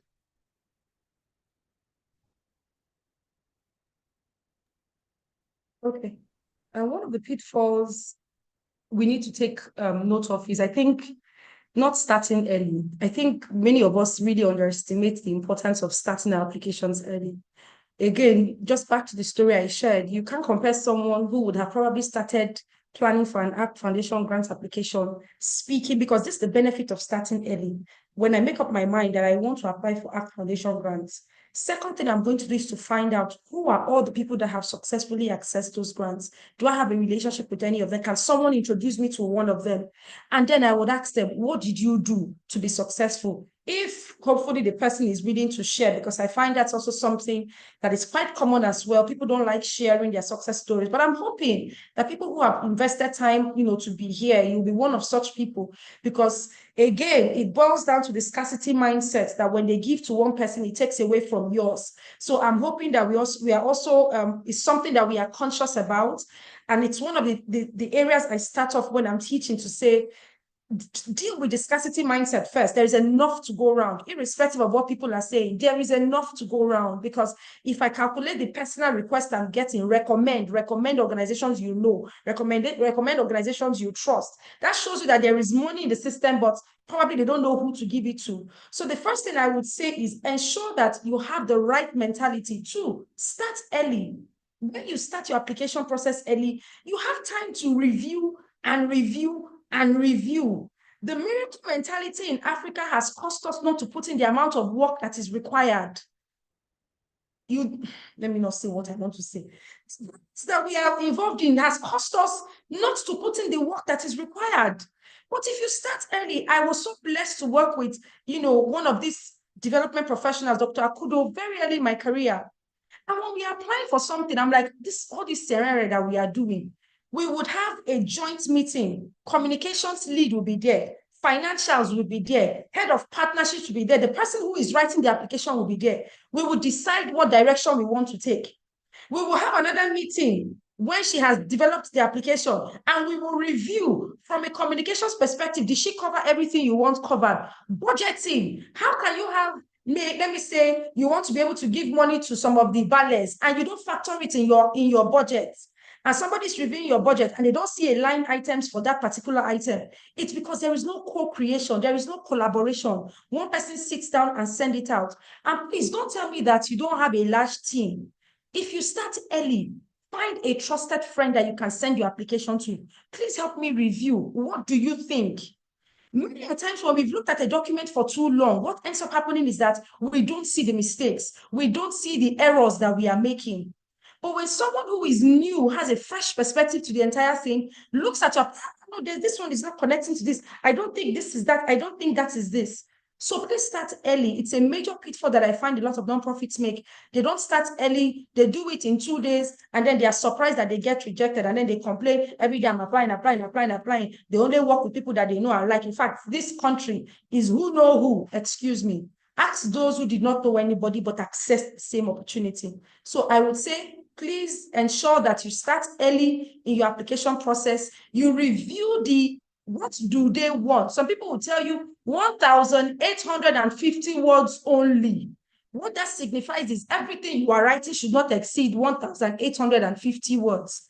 Obey the rules and requirements of that specific organization. Some people will tell you what they want.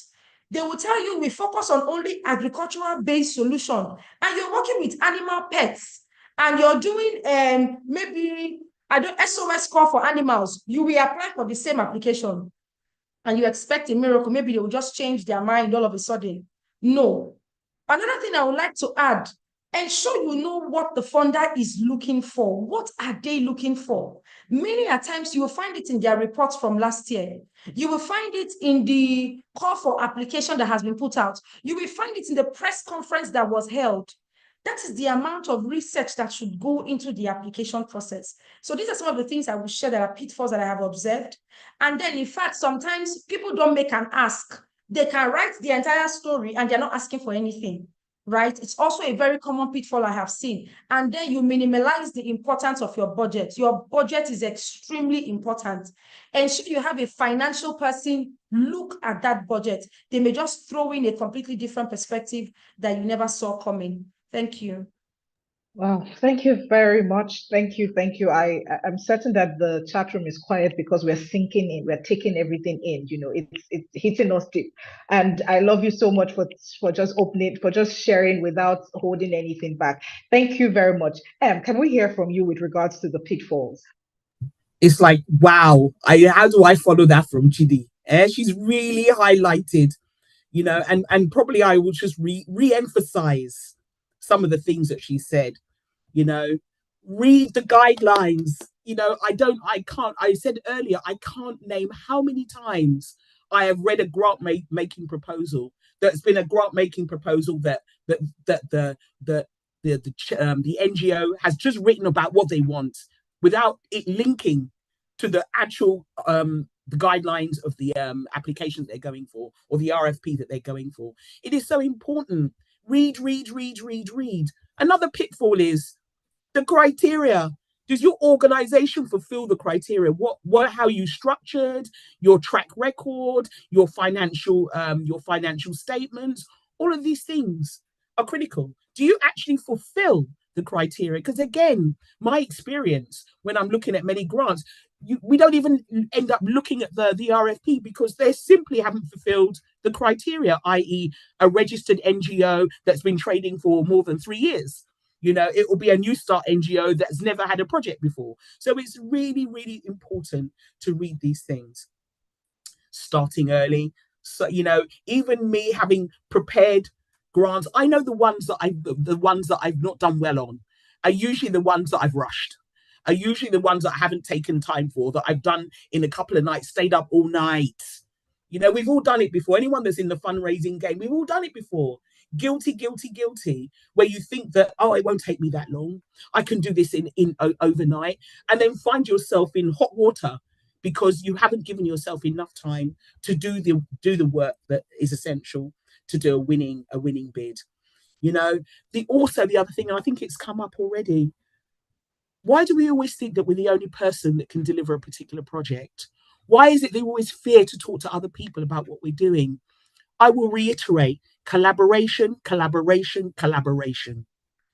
If you can't answer all the questions, if you can't deliver completely, do you have a partner or a collaborator that you can pull together a bid with and work together to deliver something?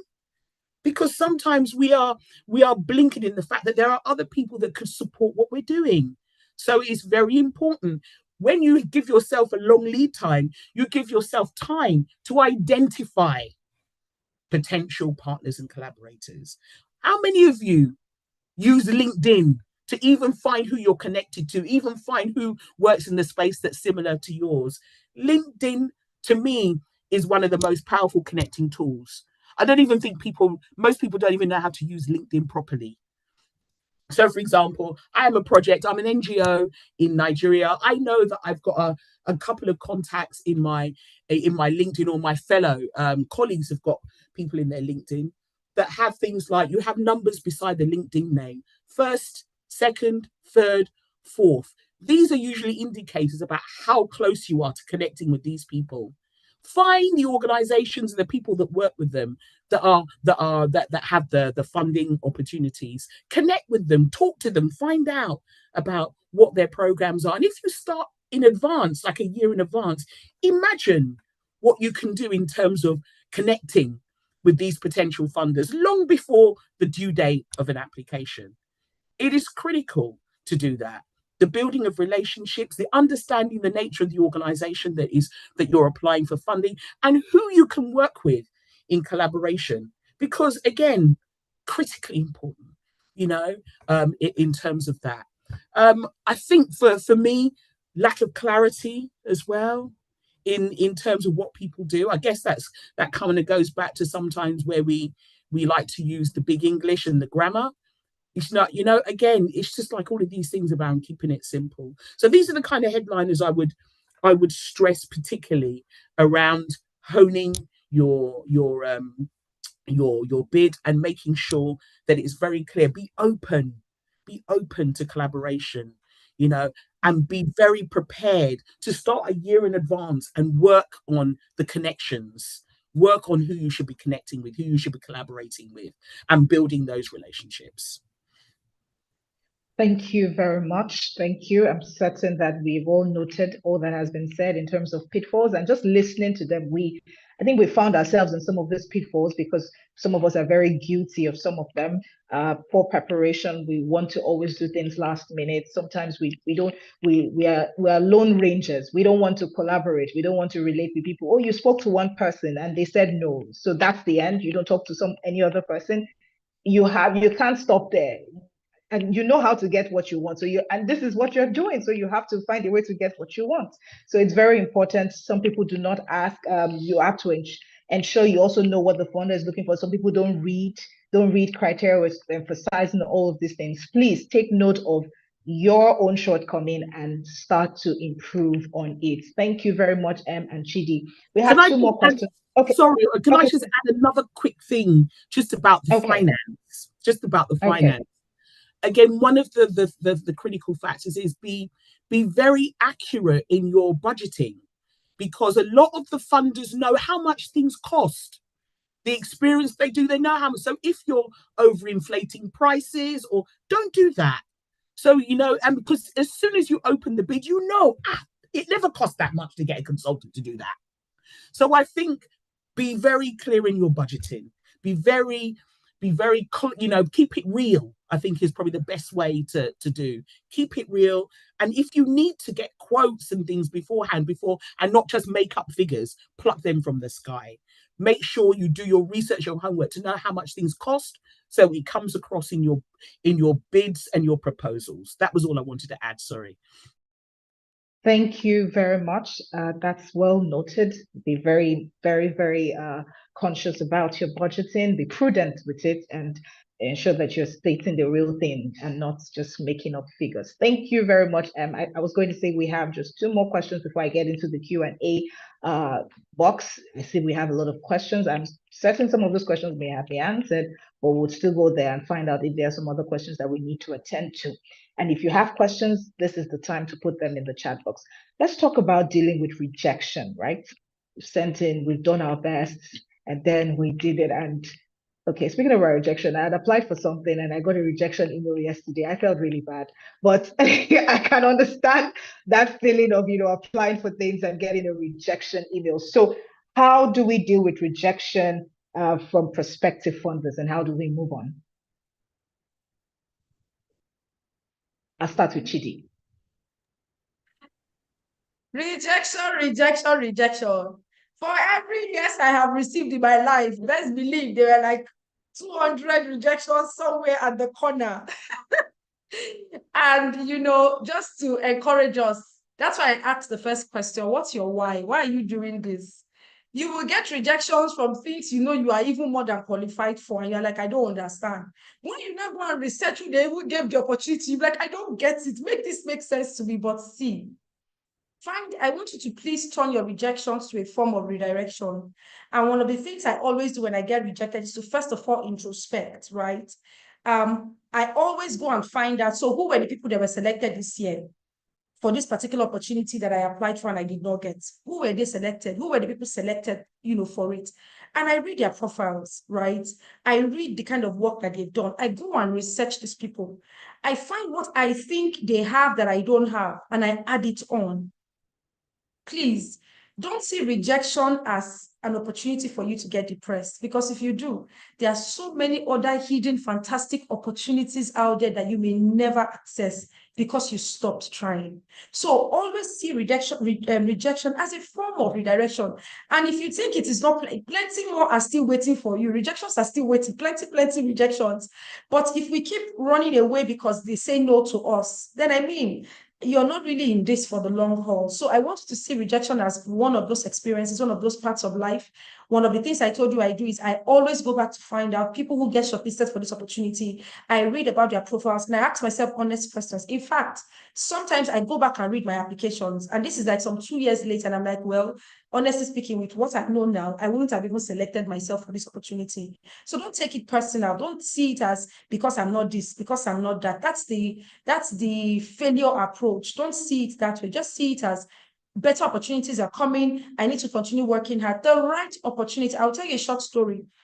2 years ago or so, we got funding from Meta to implement a project in certain amount of dollars, quite an impressive amount of dollars.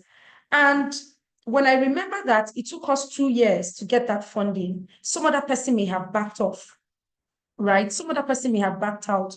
It took us 2 years. It didn't just happen overnight. I had to reach out.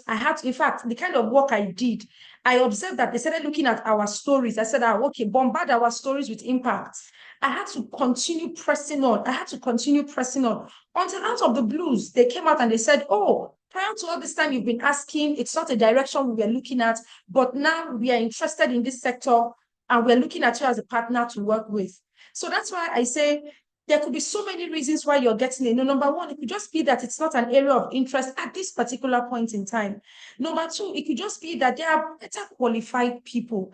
Number three, when I do selection approvals for Mandela Fellowship selection, sometimes it's a quota system. Nigerians are extremely brilliant, very competitive. You find fantastic applications from Nigeria, and then because of cross-cultural representation, I have to pick someone from Burundi because there's nobody from Burundi on that application.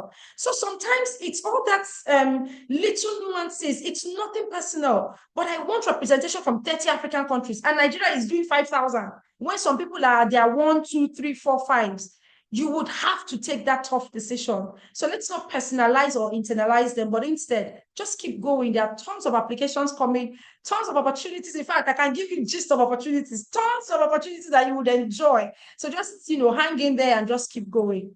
Thank you. Thank you very much. I am very interested in the gist of opportunities because that will be my next question. But thank you so much. But let me come to get your thoughts about how to deal with rejection. Oh, it's a tough one. It's a tough one. As Chidi said, for the one that you get, there's 1,000 that said no. So I think the most important thing in realizing with any fundraising objective that you have is that there are 1,000,001 organizations with the same objectives. I think that's what you have to recognize, is that you're not the only one playing in the space. It's competitive, very competitive in terms of funding. And in order to reduce the competition, you have to stand out in the crowd. What that means is read the guidelines, build your collaborations, build your relationships. All of these things are critical things to do. So on reflection, as Chidi said, you have to reflect. Why did I not get this bid? You've got to be self-critical. If you're not self-critical, you don't learn for the next proposal that you write. So me, I always ask for feedback. Because number one, what the feedback also might tell you is that it's not that your bid was bad, but there was so much competition and we had targets, quotas for certain countries, certain sectors, or, in terms of that. So you're not necessarily turned down because your bid is bad or you didn't tick all the boxes, but you simply got turned down because there's not enough money to give to everybody that fits. And that's the reality of most people that are looking at grant proposals. There are many that could be funded, but the bottom line is you only have X amount to grant, which then limits the number of people you can give it to. So don't personalize it. Find out why, because you might find out it's simply because there were too many applicants, which is what you'll usually find out. Nothing to do with whether you were good, bad, or ugly. It's like too many. We had to find a way to select. And then that goes back to the reflection. Once you realize and get the feedback as to why you were turned down, then what do you do? If it's to do with there was a lack of clarity in my objectives, your bid wasn't clear, we didn't understand who your target group was, you go back to the basics and re-prepare that proposal, reiterate what it is that you were trying to do. If the feedback is about finances, you can be very specific about your actions. Once you get feedback, if the feedback is like, oh, it's just too many, what do you do? Because at the end of the day, it's people that score if you have relationships with people.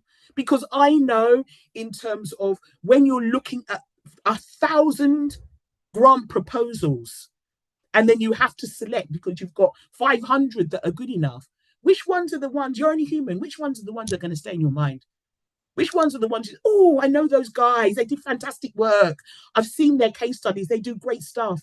Because you're promoting what you're doing. That means people are aware of your activities. So when you come across your name in a pile of grant proposals, you will stand out because you're very active in the communication space. You're very active in sharing information about what you do. So you must sell. Just because you're an NGO doesn't mean you don't market yourself. Doesn't mean you don't raise your profile, in the spaces you're in. Because me as a grant, someone who scores, I'm thinking about projects that I know of. Oh, yeah, I've come across. So always put yourself in the seat of the person who's scoring. Another great thing to do in terms of pitfalls, try and sit on some grant proposal boards, because that the best thing that I learned in terms of my background, where I learned really properly about fundraising, is when I sat on decision-making boards, when I sat on those grant approval panels. It's like, yes, this gives you the clues. It's not machines, well, not yet anyway, not machines that are scoring our applications. I stand back a little because AI is coming. Who knows, it might be a point when AI is scoring our bids. But nonetheless, build relationships, market yourself, tell your story, make sure it's amplified. And, this is also, I'll do a little bit of a Andy plug. This is where organizations like Andy become useful, is because you can use those networking events, use those convenings to showcase your impact of what you do. Funders are watching. Funders are watching all the time. We have, the little tricks of we have funders that are members of our network. They will look to the network. Are they part of the Andy network? Oh, okay. That means, gives you a level of credibility. You also have to be aware of the credibility. So build on the things that you learn from your feedback. Just, don't take it badly. I know it's hard. When I first started doing it, depression was big. It'd be like, oh, I failed, misery. The bottom line is just learn the tricks of the trade, learn from the mistakes that you've made, and improve your success rates. That's what I have to add. Thank you. Thank you very much. Thank you so much, Chidi. Of course, I think that we've picked up on a lot of things that has been said. I really do not want to reiterate because of our time. I love what Chidi said about rejection is redirectional. It's not the end. It's actually redirecting you. And these are things that we need to pick up. And so much have been shared. So many gems here. And I think that we're very wise people, so we're picking up a lot. So now let's come to that part where, Chidi said she has some gist for us. So we want to So we want to come to the part where we're looking out for resources. I just wanted to ask, what are some of the toolkits, resources that you have that you could just share with us? Some of them you could share with the team later on, and we could, send via email to those who participated in the session. But if there are some that you could share with us now, the toolkits that and opportunities that we can leverage on to help our organizations get funded, please, Chidi. Okay, thank you so much. So let me break down opportunities. Let me break down opportunities into different parts, right? There are opportunities for you, the nonprofit founder, or you, the social impact leader. There are opportunities for your organization, right? Some of the opportunities for the social impact leader can generate more or newer opportunities for the organization in the future. So as you're identifying grants, you should also be identifying fellowship programs, leadership programs, and development programs that you can be a part of. One of some of those opportunities sometimes could be paid opportunities. We all think that because we are non-profit, people are willing to cut us slack a lot of times. No, sometimes you need to save money and pay for certain opportunities, not because you need that maybe training you're going to get, but no, because of the quality of people who will be in the room. You pay for such opportunities. Number two, like Em mentioned, there are a lot of networks that you can become a part of. Leave your laptops, step out from day-to-day operational activities and join such networks. Join WIMBIS, join all these forums, join the Manufacturing Association of Nigeria. Just join all these random things where you believe that you can get value and where you can get to add value as well as receive value. Again, because there are opportunities that you may attract just because you are putting yourself out there. Number three, there are fellowship opportunities. We've talked about the yearly grants. We've talked about I know the next thing I will hear is, oh, I'm above 35. There are no longer opportunities. No, there are tons of opportunities. Chatham House has scholarship programs that they run, short-term development opportunities, 6 months intervention programs, 3 months intervention programs. If you explore schools in Norway, the Netherlands, there are so many opportunities, fully paid, sponsored opportunities. From the age of 16, I had started accessing opportunities in the development sector, where you go and you sit and you're there, 3 weeks program, 1 week program, you enjoy the program, you come out and you build on those relationships going forward. People have recommended me for stuff just because I know them and they look, work with Chidi, she's the right person to work with, and I get opportunities. So if you're not willing to put yourself out there and apply for grants or fellowship programs, I mean, that's a major problem. So what platforms can you find some of these things? My trick of the trade, there are so many of them out there, but I love Opportunity Desk. I think she's doing a fantastic job. Grace is doing a fantastic job collating opportunities from across Africa. I love what Chloe Bernard is doing with Afrorama job list boards, where she's listing consulting opportunities, consulting gigs, short-term travel opportunities on her platform. I also love what Funds for NGO is doing as well. If you're looking for a much more global approach to development, Funds for NGO has a fantastic one. There's a platform I would love to share with the ACT Foundation team. It's called Fast Forward. Fast Forward has a global database. You will sit there from morning till night, you've not gone half, of opportunities available around the world that you can tap into, be it conservation, fishery, travel, whatever it is. Okay. I can't hear you anymore. Is it just me? I don't think it's just me. I think she's frozen. Oops. Oh, okay. So I guess it's an interference. Okay. So while we wait for Chidi to return, you could share some of all those opportunities with us. Wow.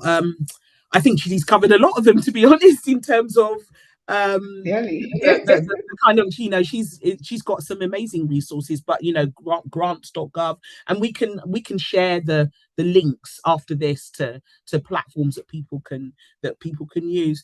But for me, the thing that differentiates is really about those people that spend time to build the relationships. Spend time to build the relationships, join the networks. Sometimes you might have to spend money to be a member of a network, but then make sure that you get your return on investment by going to the networking events, connecting with people, and following up those connections. You can collect cards all day long, when you go to events, but make sure you follow it up and you build those relationships. For me, those are some of the important ways. There's lots of fellowships. I mean, for example, Aspen Institute, the organization I work for, one of the largest global fellowships that they have. It's very challenging and very hard to get on them because they're all done by recommendation, but there are lots of fellowships.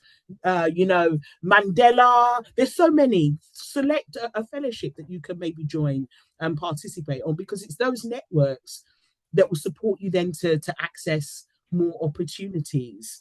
In terms of other resources, lots of online resources in terms of databases that you could access. Happy to share those as well. But those are the kind of things, as I said, really about relationship building, really about joining those networks. There's lots of databases online, so many of them, but it's really about how you craft the relationships around them. Cold, what I would call cold fundraising is very difficult. Because it's always highly competitive. So do the research, do the connections, do the observation and stuff as well. That will make you stand out. Thanks. Fantastic. Thank you very much. I'm certain that we've heard a lot. Sadly, Chidi is no longer in. I'm certain it's some network glitch, but hopefully she'll join in shortly. But we've heard a lot. A number of this have been mentioned. Also, some of these opportunities have been mentioned in the chat room. You just need to leverage your search engines to search for some of this, and you find the websites, and you can get all of the information that you need. Also, for those of you who are asking for the LinkedIn handle of M and Chidi, just go on LinkedIn and search for them. You find them. It's so easy to find people on LinkedIn, right? We don't have to start telling you how to look for them on LinkedIn. So go on LinkedIn, search for them, follow them, engage, and this is how you find all the persons too. I mean, M had also taught us what those numbers you see beside people's name mean. For many of us who do not know, now we know. So you know the people who are closest to you and people that you can easily engage. So these are some great tips that you've learned here. The next thing to do, or what is left for us to do, is to actually do the work. these resources have been shared. It's time for us to get busy. Okay, now let me get into the Q&A box while we'll hopefully wait for Chidi to join in, but we'll start asking a number of these questions. I'm certain that M will be able to help with a number of them. Some of these questions I've been looking through, some of them have already been answered. And so if you know that your question has been answered, fantastic. I see a question from Emmanuel, and it has to do with financial reports. And from what I can deduce from these three questions, because there are three questions he's asked, is basically the fact that his organization does not have 3 years of financial reports. And in cases where you have to, tender some financial reports for your application, what could be the alternative? And how can such an organization get around this in cases where you don't have such detailed financial reports to tender in your grant application? Could you attempt responding to this question? Sure. I mean, the financial statements are always very critical because it gives the funder an indication of how much money you've managed before, how you've managed money historically as well, which is why you're often asked for these statements. Now, if you haven't met those criteria and you start in time, you often have the opportunity to send questions in to the funder or donor that's got the call. So if you have specific questions around the fact that, I don't have all my financial records, pose the question, ask the question to the donor that this is my situation. I don't have all what's an alternative that could be produced. And the final thing, I've said it already, collaboration. Again, if you're a young organization that hasn't got a track record, how can you collaborate with another organization that you might have worked with before?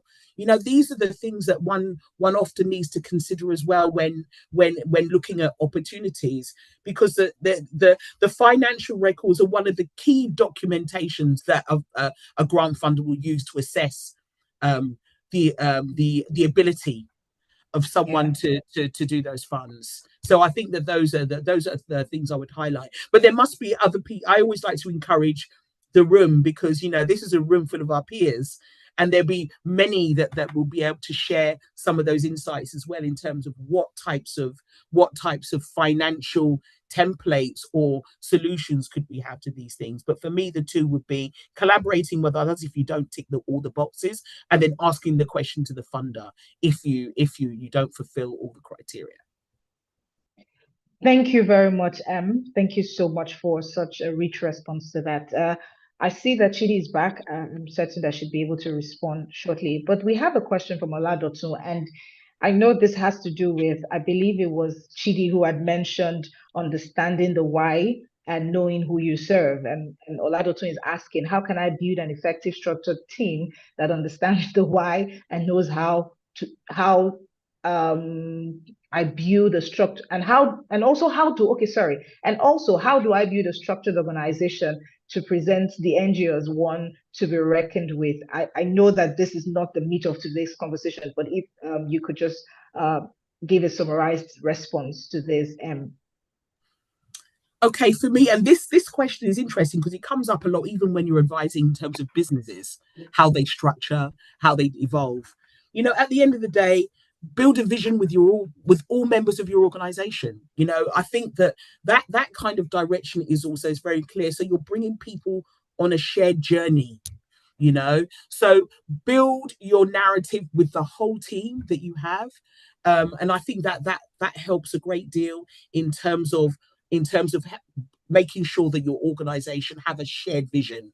So I think that those things are always very critical, because I'm always amazed at, and I think Chidi mentioned it before, I'm always amazed when you go into one organization and you talk to the three C-suites, for example, and they all have a different idea about what the organization is meant to be doing. So the critical thing is start with a shared vision, make sure you bring everyone on the journey with you, and to create a strategy from the whole organization and not just from one lead. That's really one perspective that's really important. And this also helps to use tools like SMART, how to build your SMART goals. Again, look up we all know the term SMART, but how many of us really build our SMART objectives. How many of us really do that? So I think those are things. Build your SMART goals. Bring your organization with you. Would be the things that I would say as a critical aspects. Thank you very much, Thank you so much. I would, because of our time, we're really pressed for time. I'll just run through a few questions. I believe Chidi is here.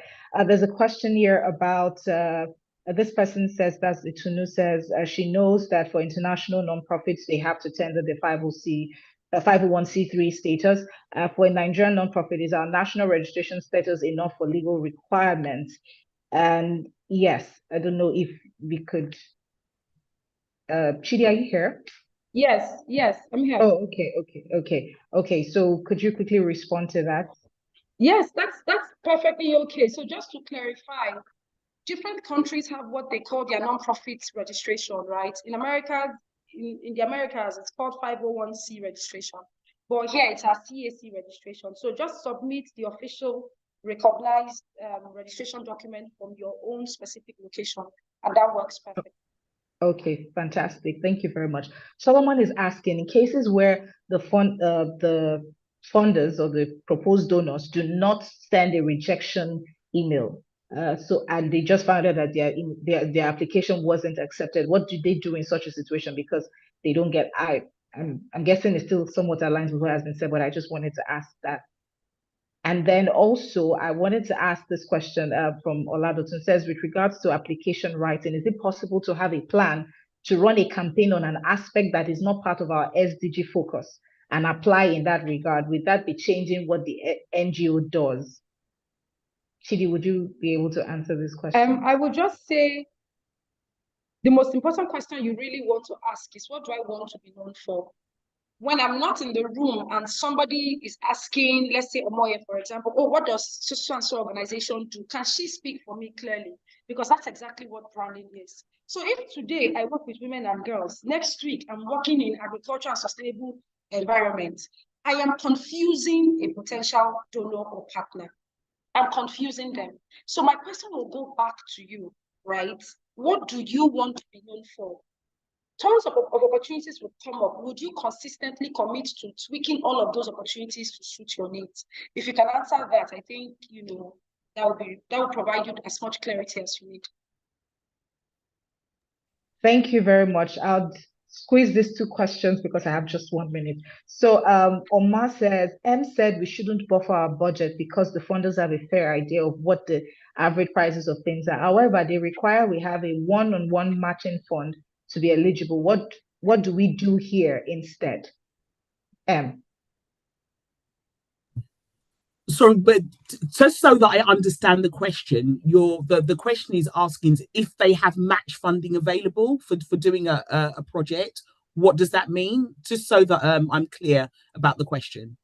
Yes. So in cases where there's a requirement of having a one-on-one matching fund, what do they do in such to be eligible? What do they do in such an instance? I think when you're doing match funding proposals, you still have to cost the whole proposal, at the end of the day, and just highlight where the different funding is going to come from, so it's not going to change the valuation of in terms of the budget lines, to deliver your project. Like, for example, your chief executive is still going to be earning X amount of money, whether the project is as being funded by one person or two, so that it goes back to the fact, just be realistic in your budgets, and when you're doing your fundraising strategy, you're looking at raising funding for the whole organization. That can be broken down into several different areas, and this could be also used in terms of how you target the donors that you want to be approaching.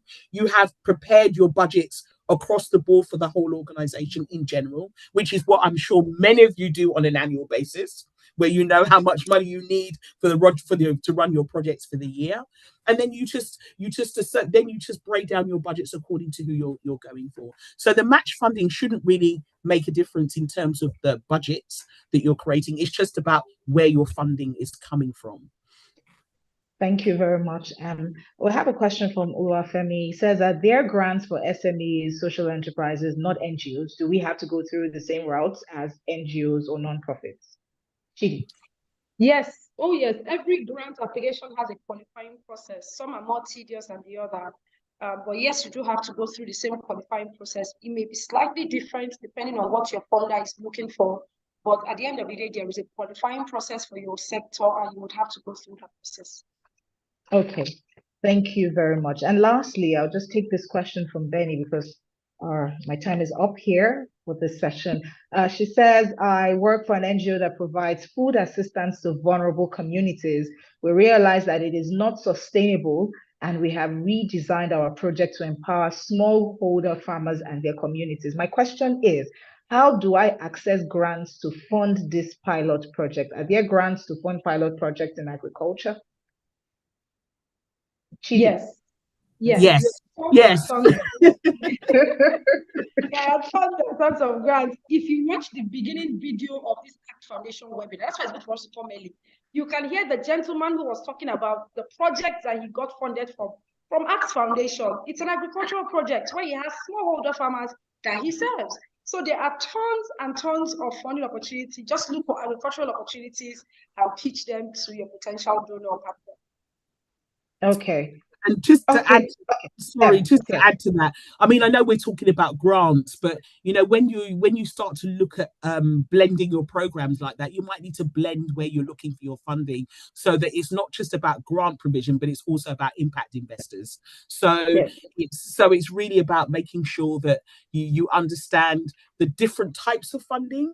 Because there's also things like diaspora funding, crowdfunding platforms. There's all kinds of different mechanisms for raising funds. So it's just making sure that you're aware of all those opportunities that you can exploit. And sorry, Omoye, as well. So sorry to jump in as well. There's also other types of support outside funding. There is technical expertise support. There is capacity building support. There is organizational management support. Also identify those things. It's not money all the time. There are also other types of support that can even lead to bigger funding opportunities. Thank you. Thank you very much, Chidi and Ev. This has been very, very, very enriching and very, very insightful.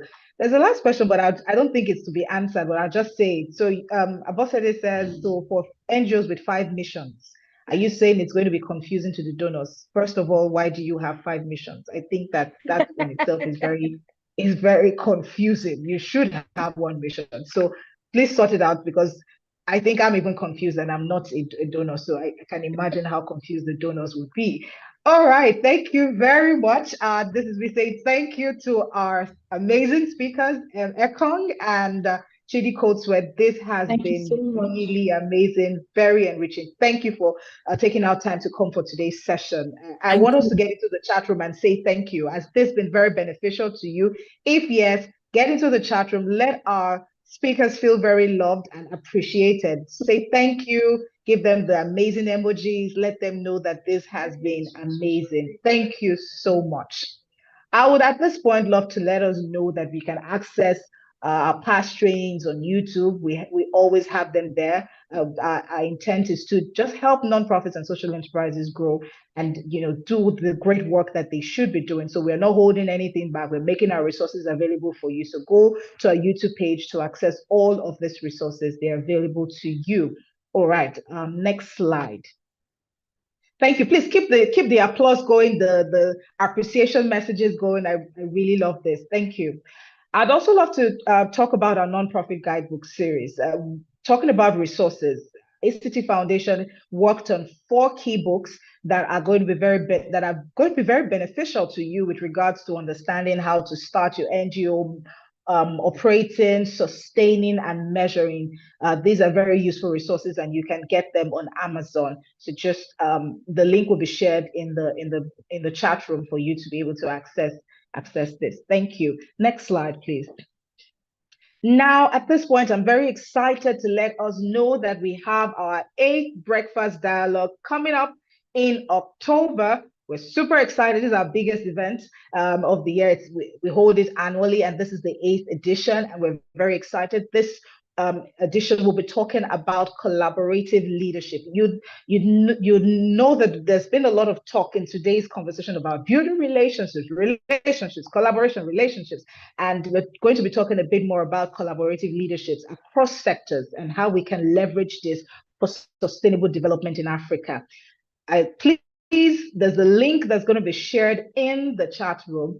Use that link to register. It won't take you more than 1 minute. We have available slots, but they are already filling up fast. So you have to register now. Talking about not waiting till last minute to register. Let's register now. Don't wait till a day before the event to register. You might not find a seat. So please register with the link in the chat room. Thank you. Next slide, please. Talking about resources too, our ActPod is such a very useful resource for any social enterprise or entrepreneur and nonprofit professionals. Come here, we have a lot of episodes that talk about various things. We share our stories across Africa, some of the amazing things that change makers and nonprofits are doing to create this impact that we're looking for. And one of our latest episode is on making a difference through education. We had 2 episodes on that. This is the second one, and we spoke to a change maker, May Asagba, who's doing a lot of work with CAIN, that's Catering to Africans in Need. So you can go on all the popular podcast platform to stream this episode, and we're also on YouTube. You could watch and stream on YouTube. Thank you.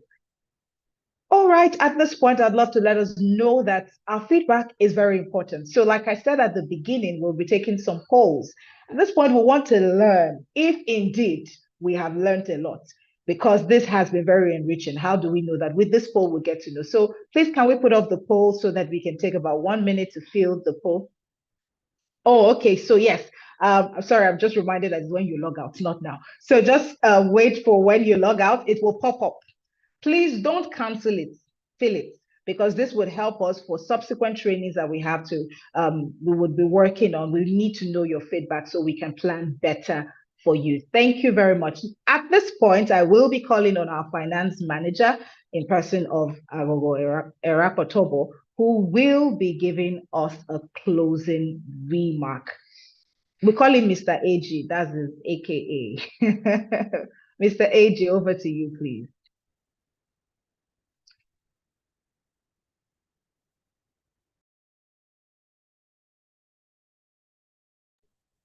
I hope he's not having any network glitch.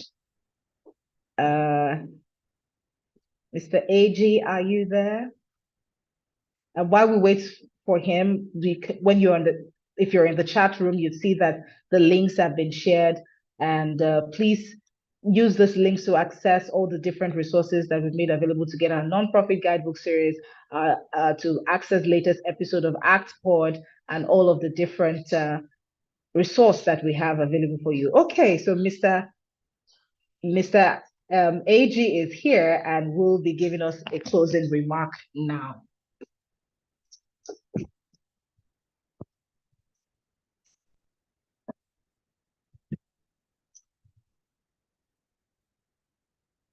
Thank you very much, Omoye. Thank you, everyone, for finding time to join us today.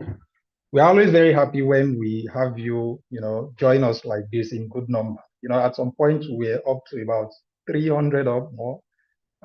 So we want to appreciate every one of you for taking out time to come and do this with us.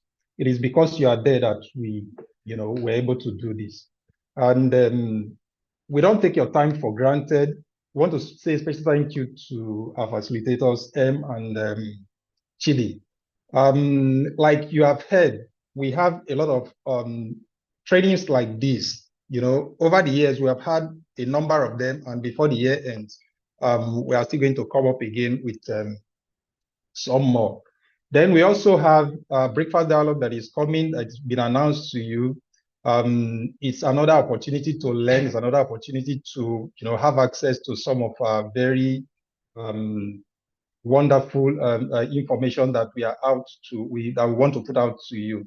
So on behalf of the entire organization, the board and the management of our foundation, we want to say a very big thank you for finding time to do this with us.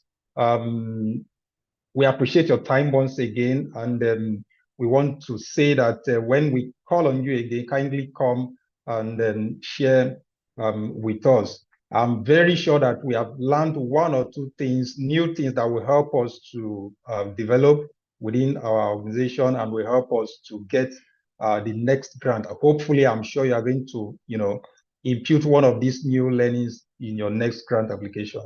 Once again, on behalf of ACT Foundation, thank you and enjoy the rest of your day. Thank you very much.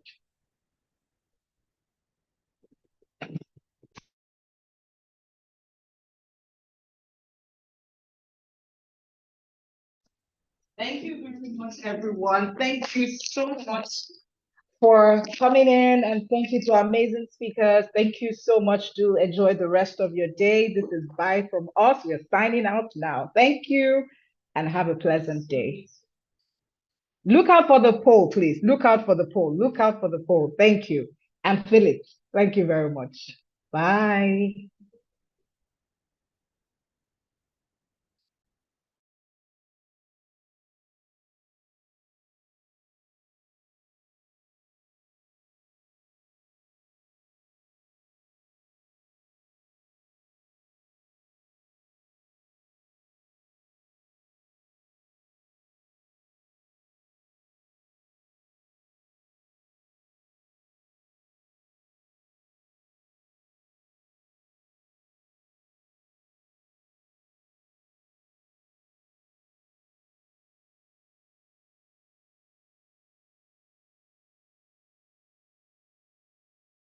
And Partnership Director at Nuru Nigeria.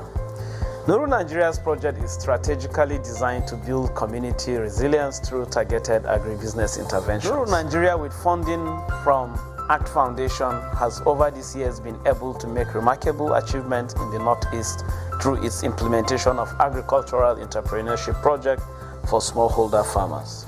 Through the funding we have received over these years, we have been able to reach 32,226 smallholder farmers, where about 70% of the total beneficiaries are women. And these farmers have achieved 65% average increase in household income. ACT Foundation has also supported financial inclusion component, where farmers are trained on financial management and access to financial services. Challenges are inevitable. In as much as we are making this great impact in the communities, challenges such as increase in farmer-herder clashes. Another one there is increased cases of kidnapping. Mobile network blackouts is another challenge. Nuru Nigeria as an organization has grown both in impact and in terms of teams' capacity development. ACT Foundation always has a way of building the capacity of their grantees, and we always get invites from ACT Foundation to either join a webinar, listen to an organizational development broadcast on podcasts, and lots of other capacity development programs for non-profit organizations. I will say the relationship has been a very, very impactful one and of teams' capacity growth and development. Sunana Aisha Mohammed, a farko suka kama na gida, mu processing din muna jankara da kuma tunkusa. To sai na ɗauko mudu uku na soya ta, na yi muka sa ruwa muka tuka da hannu dai duk na yi da hannu. Na koma kuma na auna mudu hudu dai na ƙara mudu da ɗaya dai akalla dai buhun nan ya ɗauke ni tsawon wata ɗaya. Na ƙara sa shi baya Nuru sai ta ƙara kawo mana tallafi injuna. A lokacin mu ba mu san yin da injin ba da hannu ne muka saba yi. Ina samun riba sosai. To haka na so na koma buhu ɗaya zai koma a sati ɗaya ma ina kan yin masan ɗin. Riban da na samu daga masan na fara sayar da jakunkuna da su kuma 'yan kunne. Gashi nan riban kuma na jakan yana sake bunƙasa yana ci gaba dai a haka. Sunana Alhaji Muhammad Dahiru Baba, hakimi Moda, mazauna nan karamar hukumar Michika. Bisa ga abunda kungiyar Nuru ta kawo musamman ma al'ummarmu ta fannin mata, na farko akwai gida da suke ba mata, suna kuli-kuli, suna masan mai, wadda da ba su da jari amma yanzu bisa samun wannan jari aka ba su, suna samu abun da suke juja musamman kuli-kuli, suna samun mai masan mai gida, nan suna samun abubuwan da yake tallafawa rayuwarsu. Akwai abubuwan da suke yin kaman adashe kowa yana zuba kowane sati-sati. Kaga wannan ya taimaka musu a kungiyance, suna da uwa mata, akwai sakatare da kungiya ita ma'aji. Mai suna Van de Hanti, ni ina nan Agarta community. Da muna noma wake suya in a small quantity, but Allah abun godiya zuwa Nuru Nigeria mu zo mu kafa kungiya wanda ni ne yau shugaba FA leader na Kankala Farmers Association. Throughout years da muke tare da Nuru Nigeria sun koyar da mu yadda za mu yi noma waken suya na zamani wanda duka na ta bi umarni yadda suka karantar da mu na nome waken suya wanda da yarda Ubangiji Allah mun samu canji sosai wanda muna samu amfani.